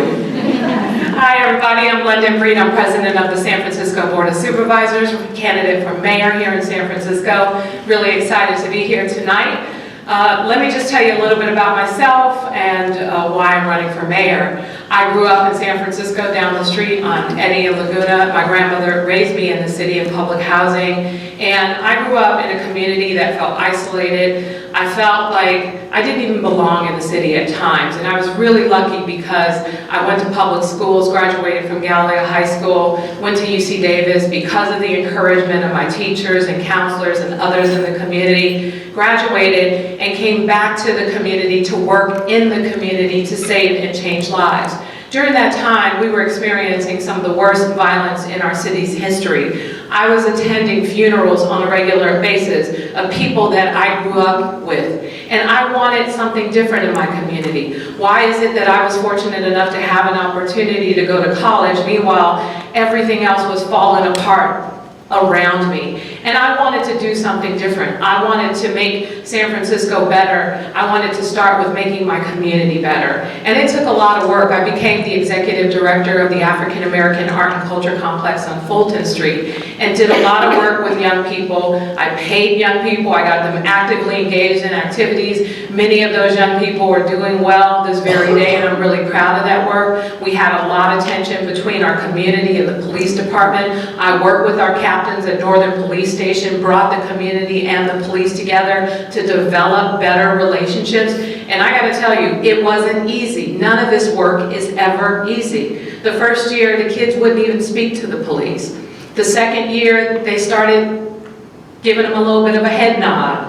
The third year, a little fist bump here and there. And now, as these kids become adults, they still talk to many of these police officers. They give them hugs. They've been a part of the community for many, many years, and a relationship has developed because of it. I want to make sure that here in San Francisco, with many of these challenging issues, that we focus on tackling these issues and tackling the issues that are most difficult to tackle. The thing is, nothing will be easy. To address issues around homelessness, around housing, around public safety, things that we care about seeing change in San Francisco, they won't be easy. They will require bold and creative solutions to address those challenges. Things that we may not all necessarily agree with, but are necessary to move San Francisco forward. I'm running for mayor because of what happened to me growing up in San Francisco, wanting to make sure that policy decisions and money that we spend and what we do in this city can actually effectively deliver for the people of this city. I am running for mayor because I want to see a different San Francisco, a San Francisco where no one feels left out, a San Francisco where we address many of these challenging issues, and how are we going to do that? Specifically, I want to talk a little bit about homelessness and the quality of life and some of those challenges. I I want to completely reform our mental health system, and there are people who don't think that temporarily taking away someone's civil liberties, their rights to make decisions for themselves when they can't make decisions for themselves is appropriate to do. And I understand that. I take the decision to do that very seriously. But what we're seeing on our streets with people who clearly can't take care of themselves, with people who are clearly out of their mind, with people who have, unfortunately, challenges with addiction, to just say, throw up our hands because they're not a harm to themselves or someone else is not a solution. And I think that we need to reform our mental health system here in the city in order to specifically address that issue, because how are we going to get someone like that housed and keep them housed? How are we going to make sure that that person can actually take care of themselves? So I'm proposing legislation that changes that, as well as an administrative fix, specifically changing it from being looked at as a criminal issue and focusing on looking at the issue as a public health issue, because that's what it is a public health issue. We are opening, oh, that's all I have, 30 seconds? I just started.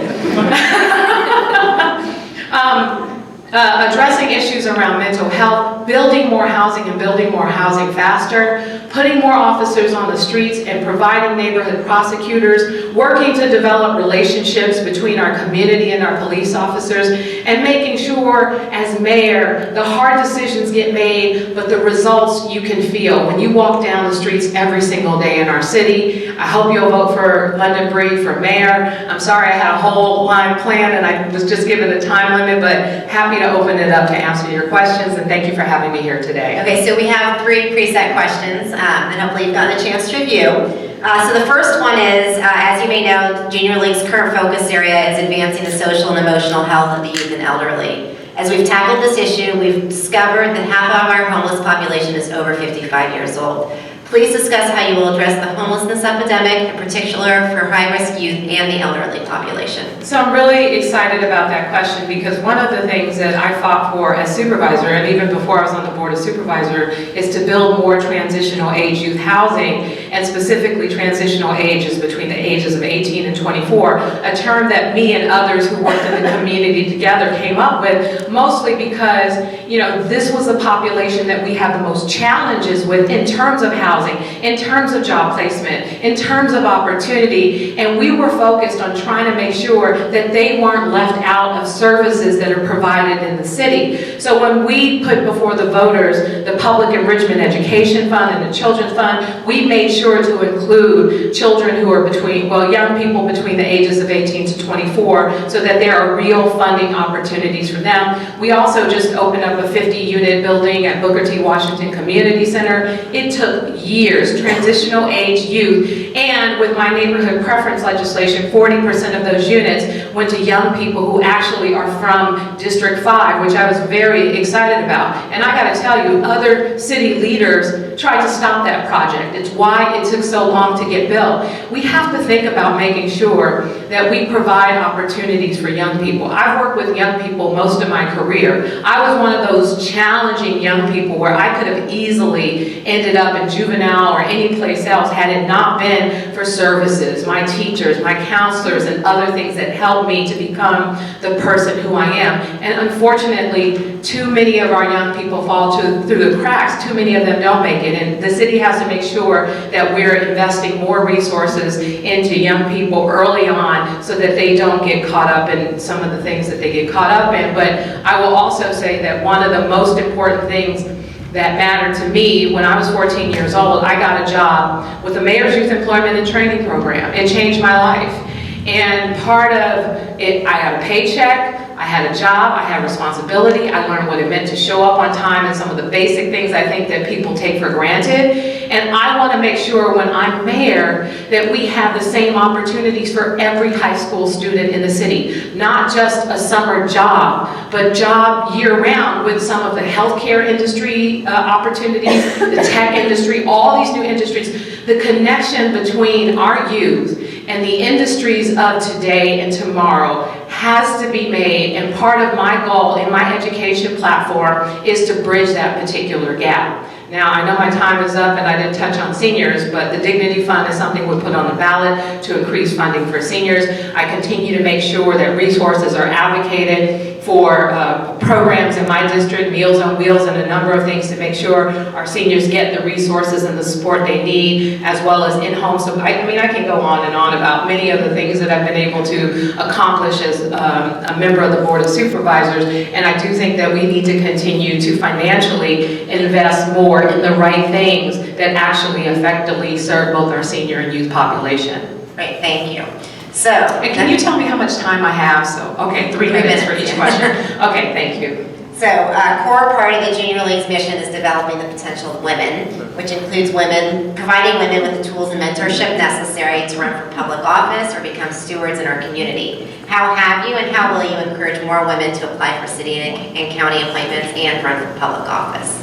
So I'm really fortunate because people like Kamala Harris really made me get involved in public office. She made me do this program called Emerge, which is a training program for Democratic women to run for office.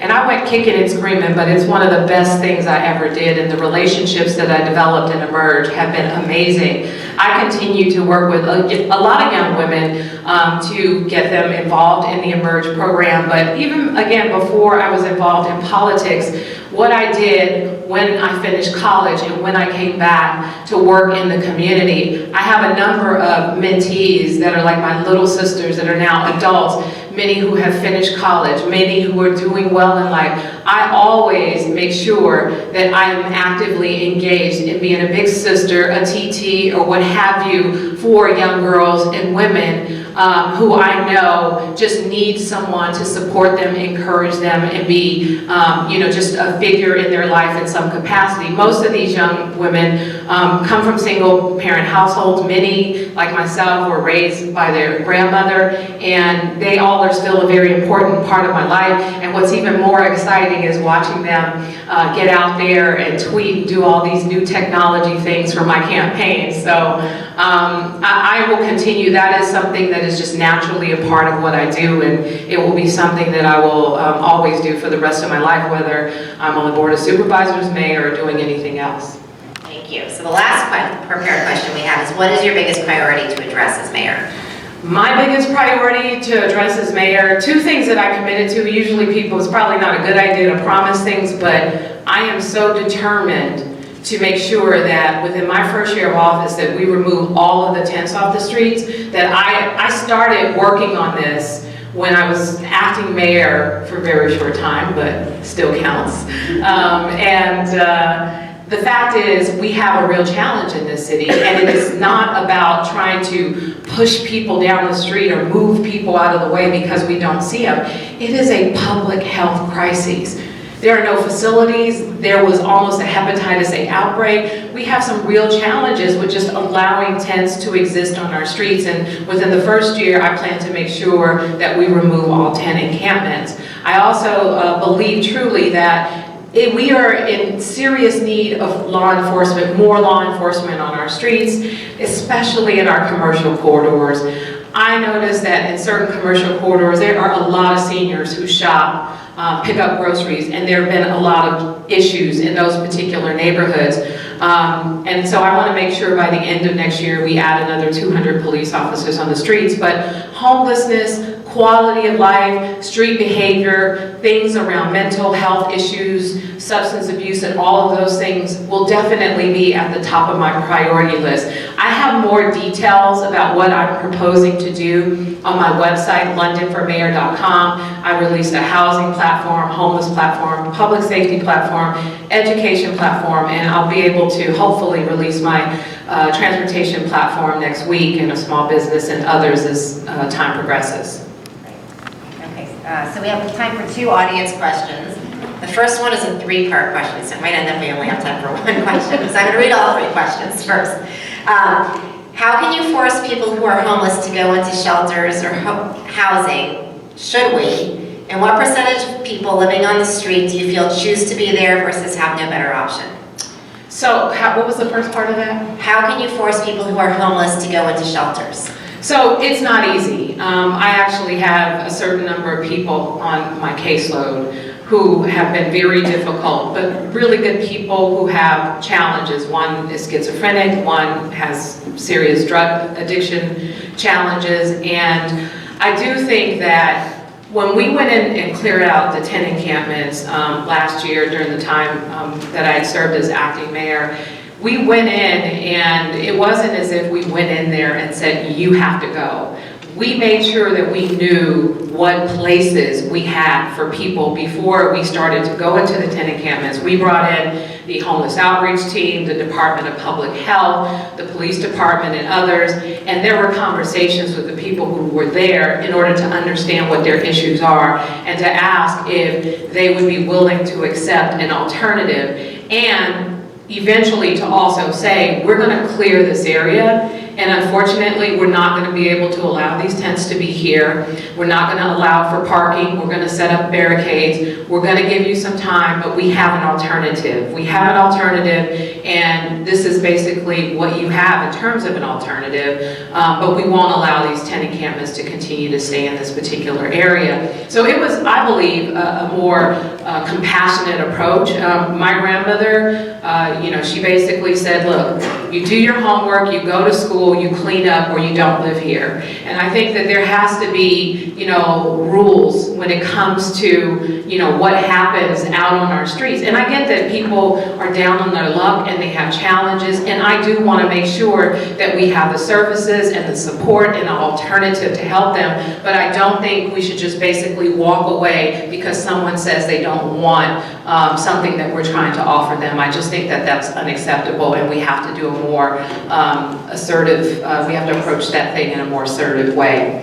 As for the other part of the question, What percentage of the people living on the streets do you feel choose to be there versus have no better option? I can't really answer that because I don't know. I do know that, based on two things, data that we've received, it says about 69% of the people that were surveyed that were homeless were actually housed in San Francisco before they became homeless. And my personal experience was a little bit different when I was out there talking to people, because I was out there almost regularly on a daily basis, because I really wanted to understand what the challenges are and what we could do as a city better to help those individuals with those challenges. Almost everybody I talked to came from someplace else. So I just think that there's some conflicting information out there, and it's really hard to say. In most cases, I think people are saying that, but after time, after you get to know someone and you are out there on a regular basis and you offer them help, eventually they might accept that help. But most of the people that I encountered, I think were struggling from a lot of mental health issues, substance abuse issues, and I think that as a city, those are things that we need to focus on and address if we're going to solve these issues, and we have to take those issues head on. Great. So the last question is, changing the subject a little, what is your opinion on recent proposals to raise new taxes or fine property owners who have vacant storefronts? So raise new taxes. Okay, so here's the thing. In San Francisco, I sit on the Capital Planning Committee, and usually the voters have been very generous in supporting bonds for street repairs, for our parks, and a number of other things. And we have had a long-standing policy that when we put forward these bond measures to the voters, that we will do so and not raise property tax. So I don't want us to deviate from what we have made a commitment to do. But San Francisco has really a great, I think we were rated AA or AAA or something to that effect, our bond rating. And I do think that the responsible thing to do is live within our means. Increasing property taxes of property owners here in San Francisco, unfortunately, not only increases the cost of living, especially for probably a lot of small property owners, but renters like myself, I'm concerned of what that might mean for an increase in rent for myself. I'm not in support of doing business that way. That was the last question. Oh. So. Okay, do I still have time and I can finish my opening statement? Yeah, go for it. Again, I'll just wrap it up by saying, I want to focus on homelessness and reforming our platform and what we're doing here in the city and county of San Francisco. I also want to make sure that we're focusing on building more housing and building more housing faster, addressing issues around the existing system that makes it difficult to get housing built in San Francisco, building modular housing and working with the building trades and local labor to identify a site here in San Francisco where we could build a factory to build modular housing. Now, modular housing is like Legos. You basically, build them in a factory and then you stack them on top of each other. We could build more housing, and modular housing you can build faster and you can build it less expensive. And so I want to start approaching things differently like we haven't done before. Here in San Francisco, oftentimes if someone opposes something, we immediately say no rather than having a discussion as to how this might work to move our city forward. I want us to build more housing. I want us to make sure that we're addressing the quality of life and homeless issues and other challenges in the city. I know I don't have a lot of time, but please check out my website and some more details about the work that I've done in San Francisco, what I plan to do as mayor, and I hope I can count on your support on June 5th during Election Day. Thank you so much.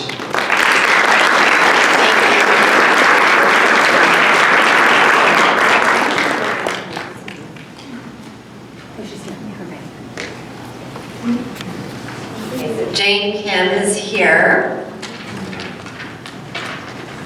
Supervisor Kim. So Supervisor Kim is a trained attorney and has been District 6 Supervisor since 2011 and ran for State Senate in 2016.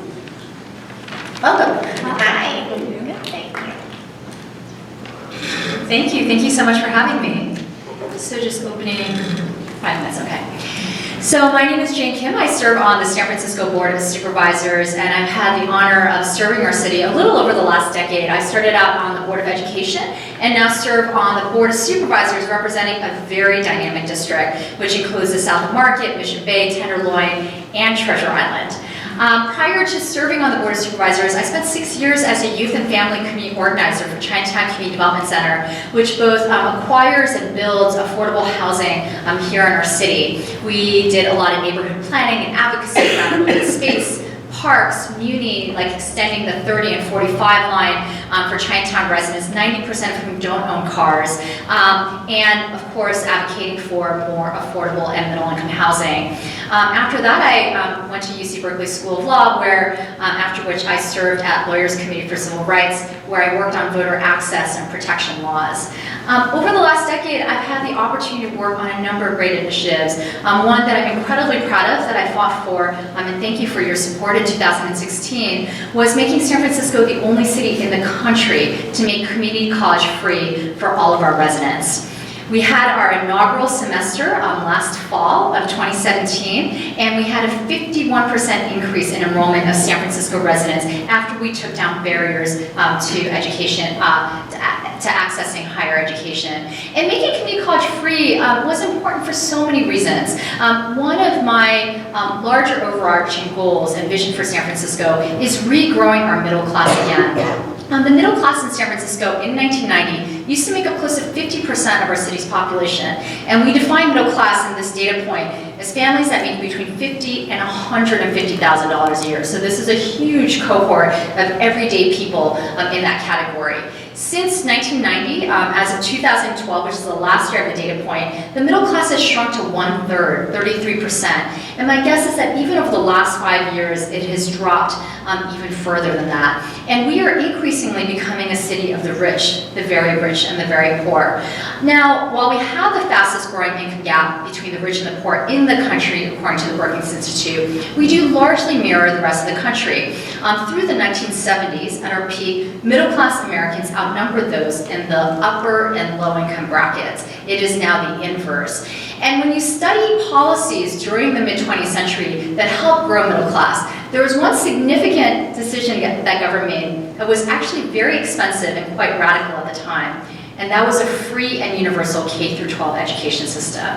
And when we invested in a K-12 education system, a high school diploma wasn't enough to get a middle-class job. That is no longer the case. By 2020, 70% of all jobs will require some type of post-secondary degree, training, or certificate. And that's why it's important to me as being a member of government to rethink our social compact with our citizens of what it means to provide our residents an opportunity to get into the middle class. Now, the average job available to a City College graduate in San Francisco is $11,000 more than for the same individual with just a high school diploma.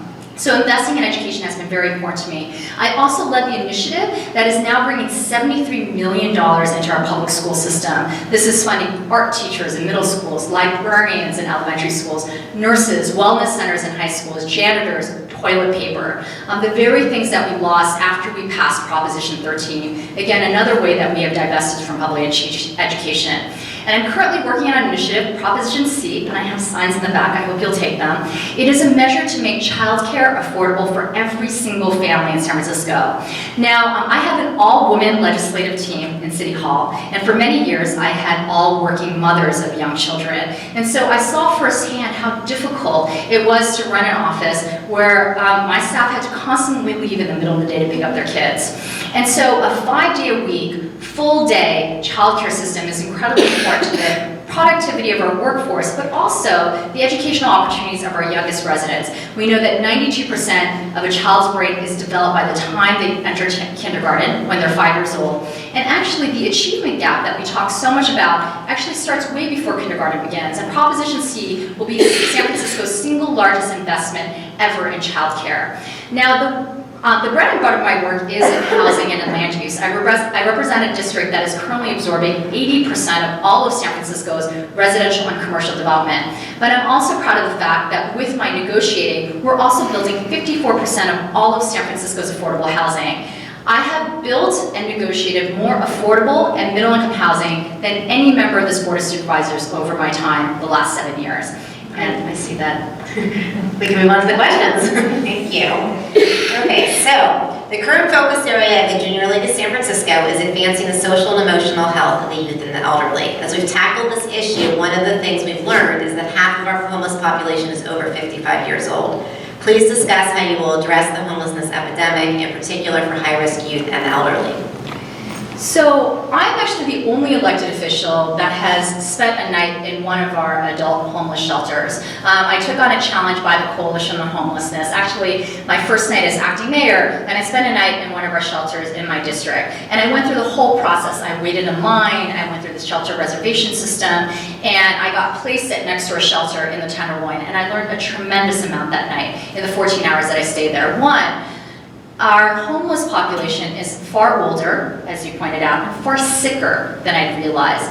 But our shelters are built for someone like me, someone who's young, able-bodied, but down on my luck, I need a bed and a roof over my head, and nothing else. And the minimum wage staff members that we put in our shelters simply do not have the resources or training to address the population that's actually coming in. And in fact, they're frustrated and the turnover is very high in our shelters. So a number of things that I did after that stay. One, I fought for full-time nurses at every single one of our single adult homeless shelters in San Francisco, and they now exist. We have nurses there. And if you live on our streets, you need to see a nurse every day. Not once a week, not once a month, or once a year like me. You need to see a nurse every single day. And I worked with Mayor Ed Lee, and it took us 2 years to do this, but in December, we cut the ribbon on a 24-hour medical shelter in my district. So this is a shelter for homeless residents, but instead of being staffed by minimum wage staff members, it's staffed by nurses, clinicians, and psychologists. We have a public health crisis on our streets. It is not just an economic and poverty issue.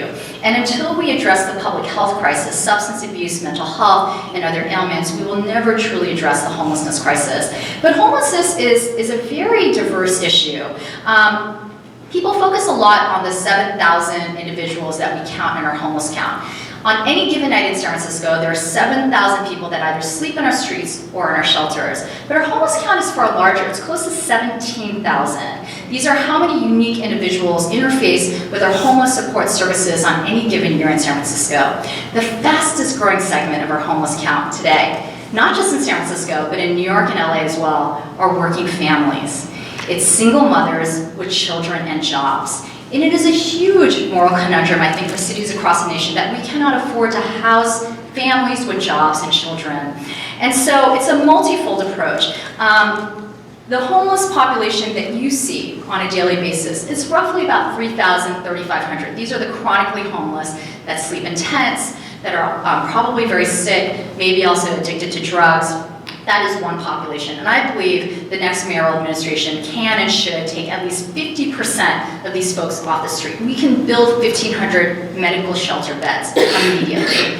But for the larger cohort of folks that are homeless largely because of economic insecurity, we have a lot of work to do. We have to build more affordable housing. We have to preserve our rent control housing stock. And I want to greatly expand our rental subsidy program, which we have here in San Francisco, which would allow families to stay in place in their units, but get an additional $500 or $600 from the city to stay in place in their home. And that is far cheaper than housing those families once they end up on our streets.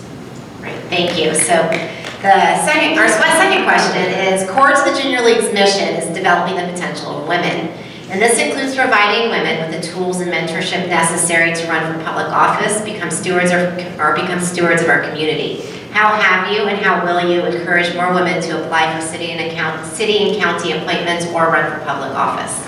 So we don't just need more women to run for office, we need women at every single level, and that's why over my 8 years on the board, I have hired a majority female staff. And in fact, for most of the years, I've had an all-women legislative team. And I can't tell you how important that's been in terms of informing our perspective. I've also pushed women in our communities to apply to be commissioners, and we're proud of the fact that we have appointed many women to commissions, whether it's entertainment, planning, or other commissions, to have a say in terms of the direction that policies have taken. And I've also really have pushed women to run for office, and I'm proud of the fact that I've both supported and even in some cases won races with women that were running for Board of Education where I started out.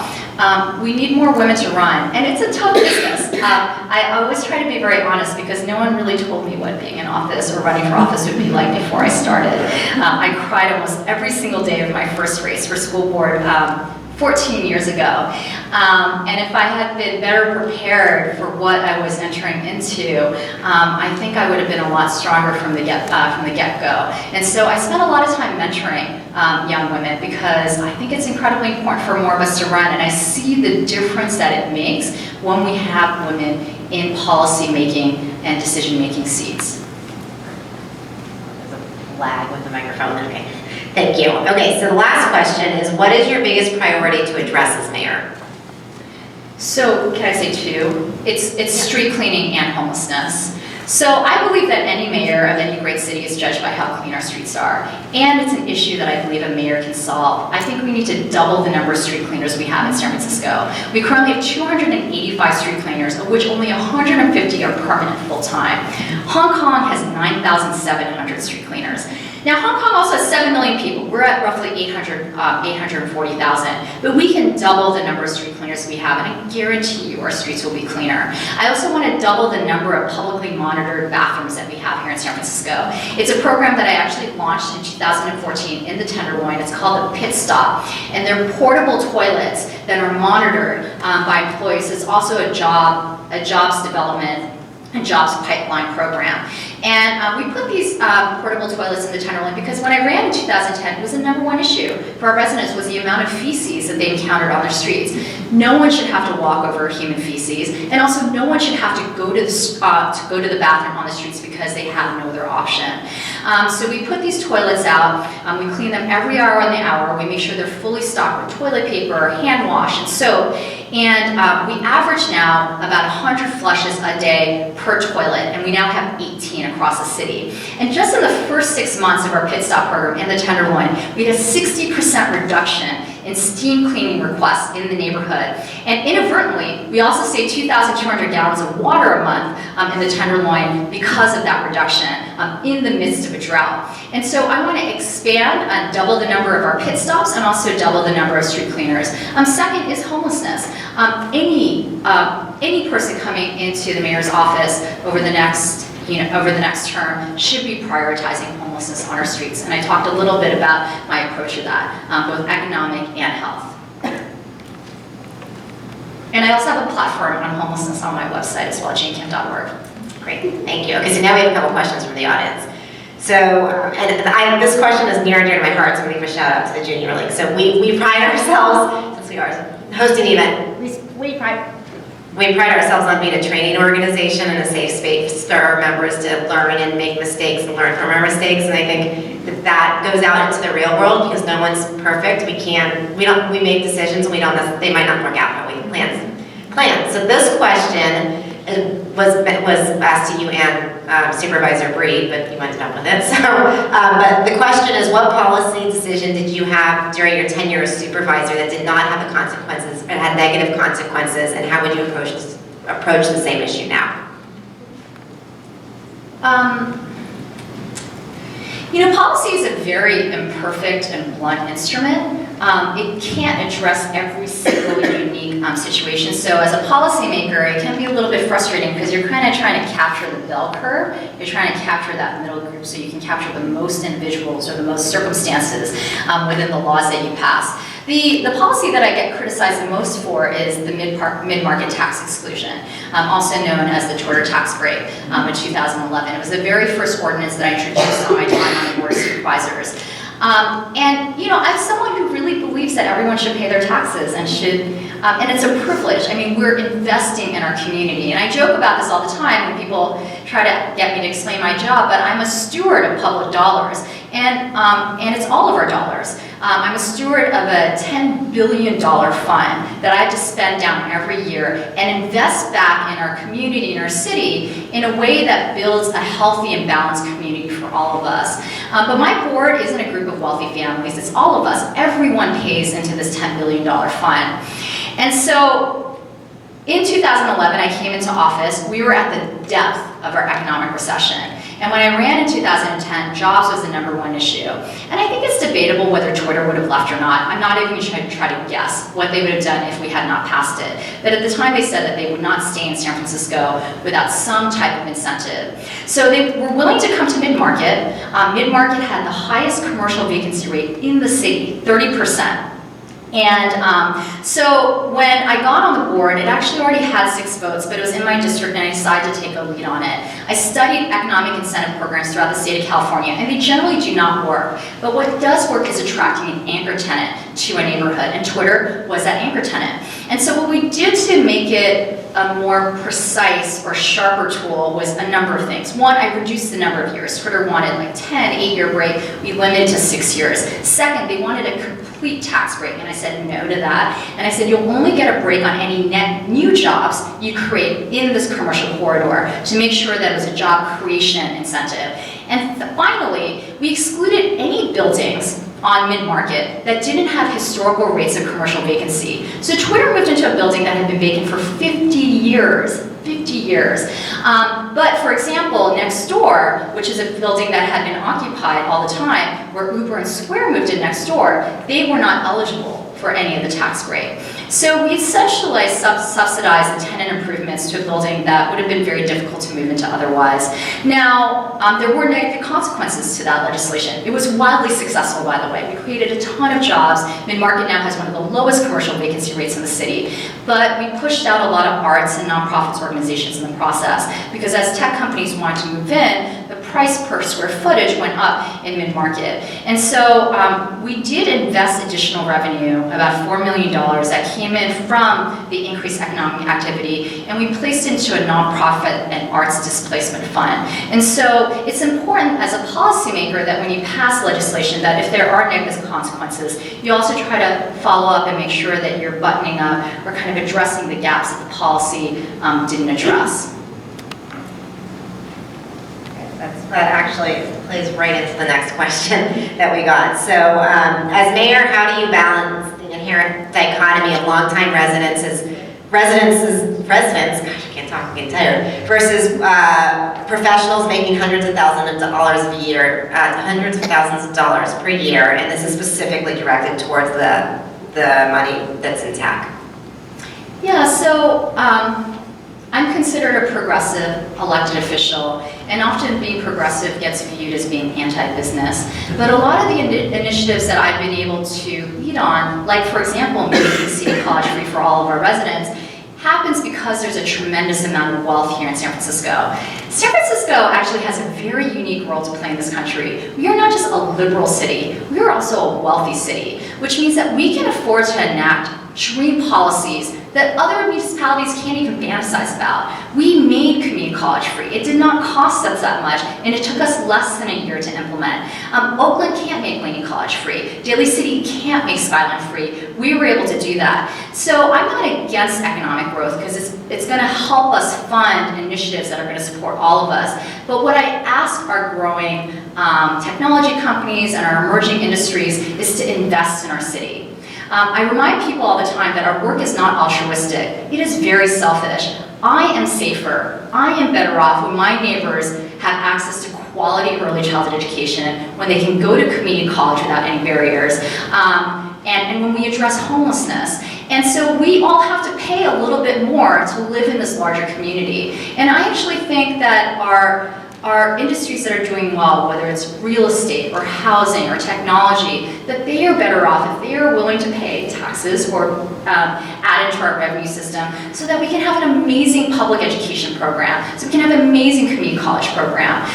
And so that has really been my push, is to ask those who are doing well to invest in our city and make it a better place for all of us. I didn't mention how we made City College free. I passed an initiative in 2016, which was an ultra luxury real estate transfer tax on buildings of $5 million and above. It generated over $40 million just last year in the first year of its implementation. Making City College free was $5.4 million, just to put that into perspective. Actually, the vast majority of this new revenue went into street tree maintenance, which we took back from homeowners, which is also a good thing. So that is really, I think, the balance of what it means to live in a liberal and progressive city, is that we can have economies that do well, but we ask those economies to invest back. And the final thing that I'll mention, and this is something that I really press upon the private sector, it's not something that government can make one do, but it's to really think about how you take care of your lowest paid workers. And so I push on large technology companies like Facebook and others to turn your janitors, your security guards, your cafeteria workers from W-9s to W-2s. Make them your permanent full-time employees with benefits so they can afford to live in the Bay Area as well. If you're going to provide commuter shuttle buses for your engineers and programmers, provide them for your janitors and cafeteria workers and security guards as well, who probably need that transportation subsidy more than your engineers and programmers do. We can all contribute to living in a more equitable city, with the private sector and government together. Thank you. Thank you. That London got to make a closing comment. So what I'll just say is, we do, I'll be short, I promise. We have a detailed policy platform on my website at janekim.org. I also have some literature. If you liked what you heard tonight, please do take a sign and put it up at your house. But I do want to thank you so much for all of your time. I know I'm the last candidate, and I hope to earn your #1 vote on June 5th. Thank you very much.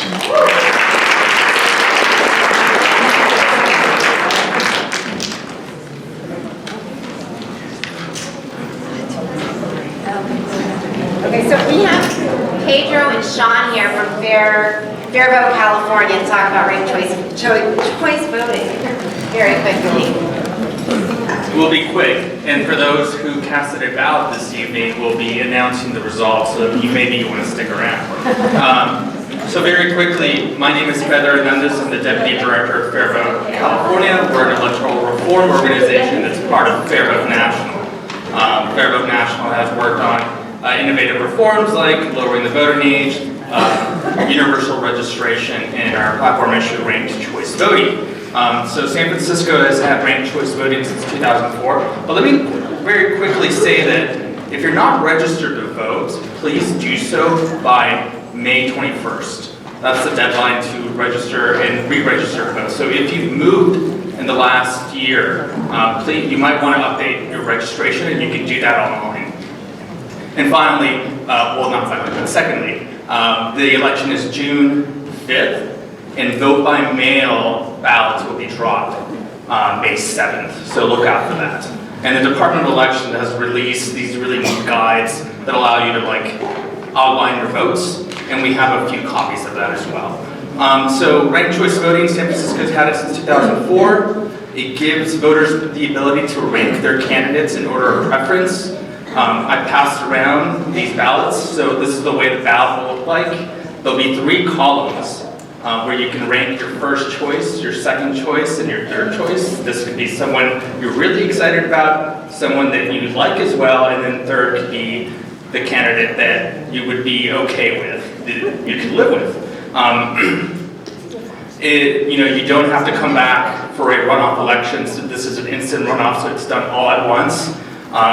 And what we see is that it provides generally more voter participation. It used to be the case that in San Francisco, only 3 in 5 voters would come back to the December runoff. With ranked choice voting, we've seen that the preferences and choices, we have close to 87% of people's choices count in the final decisive round. That is pretty powerful democracy. So congratulations, San Francisco voters. And people are generally ranking. So in the 2011 mayor's race, you saw 84.1% of voters rank 2 or more candidates. So voters will have a ranked ballot with these 3 columns. They'll rank their candidates in order of preference. The Department of Elections will count everyone's first choices. If a candidate has 50% plus 1 of first choices, they win, and the election's over. However, if no candidate has 50% plus 1, the candidate that comes in last is defeated, and then those votes for that candidate go to those voters' second choices. I'll say it again. The candidate that comes in last is defeated, and then those votes go to those voters' second choices. And then the Department of Elections counts again. Did someone get 50% plus 1 of those votes? If the answer is yes, the election's over, but if not, you just repeat that process. Everyone has 1 vote under ranked choice voting. Ranking a candidate 3 times doesn't necessarily help you as a voter because your second and third choices will only count if your first choice is defeated. Only having 1 choice and not having a second or third also doesn't help you. That's called a bullet vote. Because again, your second and third choice will only be counted if your first choice is defeated. So it doesn't hurt your first choice candidate to rank a second or third choice. And if you have any questions, you can come and ask me.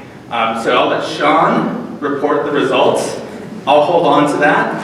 So I apologize for the error on the ballots. You were giving a ballot that allowed you to rank the 3 fundraising events of the Junior League. And rank them in order of preference to choose what your favorite was.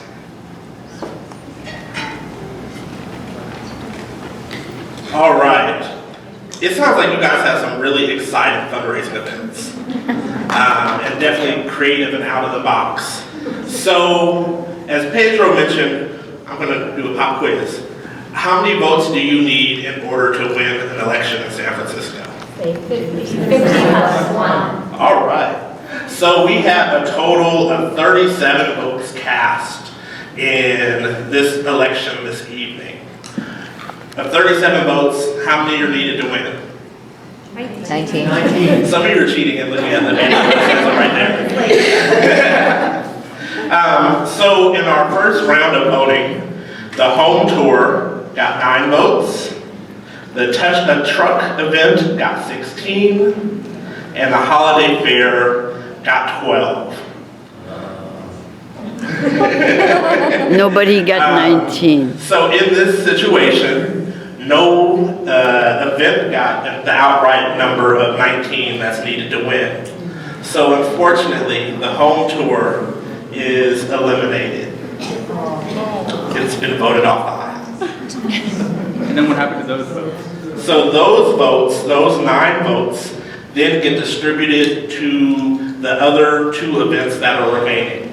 So under that, that is round 2. Touch a Truck garnered 4 additional votes, and the holiday fair garnered 5 additional votes. It's very close. But one event made it to the 50% plus 1 threshold. Which event is that? It's a truck. Touch a Truck, which is next week. So everyone will be there at Touch a Truck because you voted for it. New seal from the Giants, True San Franciscans need it up. Yes. Yes, I've never met Lucille. So. There we go. So Touch a Truck wins in the second round with 20 votes. It's much simpler than it sounds. If you guys have any questions, feel free to let us know. We have information in the back. Question? Can you name a time where a second or not the first choice won? So it doesn't happen all that often that someone who is not in the top two doesn't win, but you could probably talk about it a little bit more. Sure. There's already been I think I can name 2 in San Francisco of races where the leading candidate wasn't the winner. In all other instances, it's been the case where the leading candidate usually wins. And I believe that was the District 2 race with Mark Farrell and the District 10 race with Malia Cohen. The Malia Cohen race, there were 4 candidates that were within 1/3 of a percentage from each other.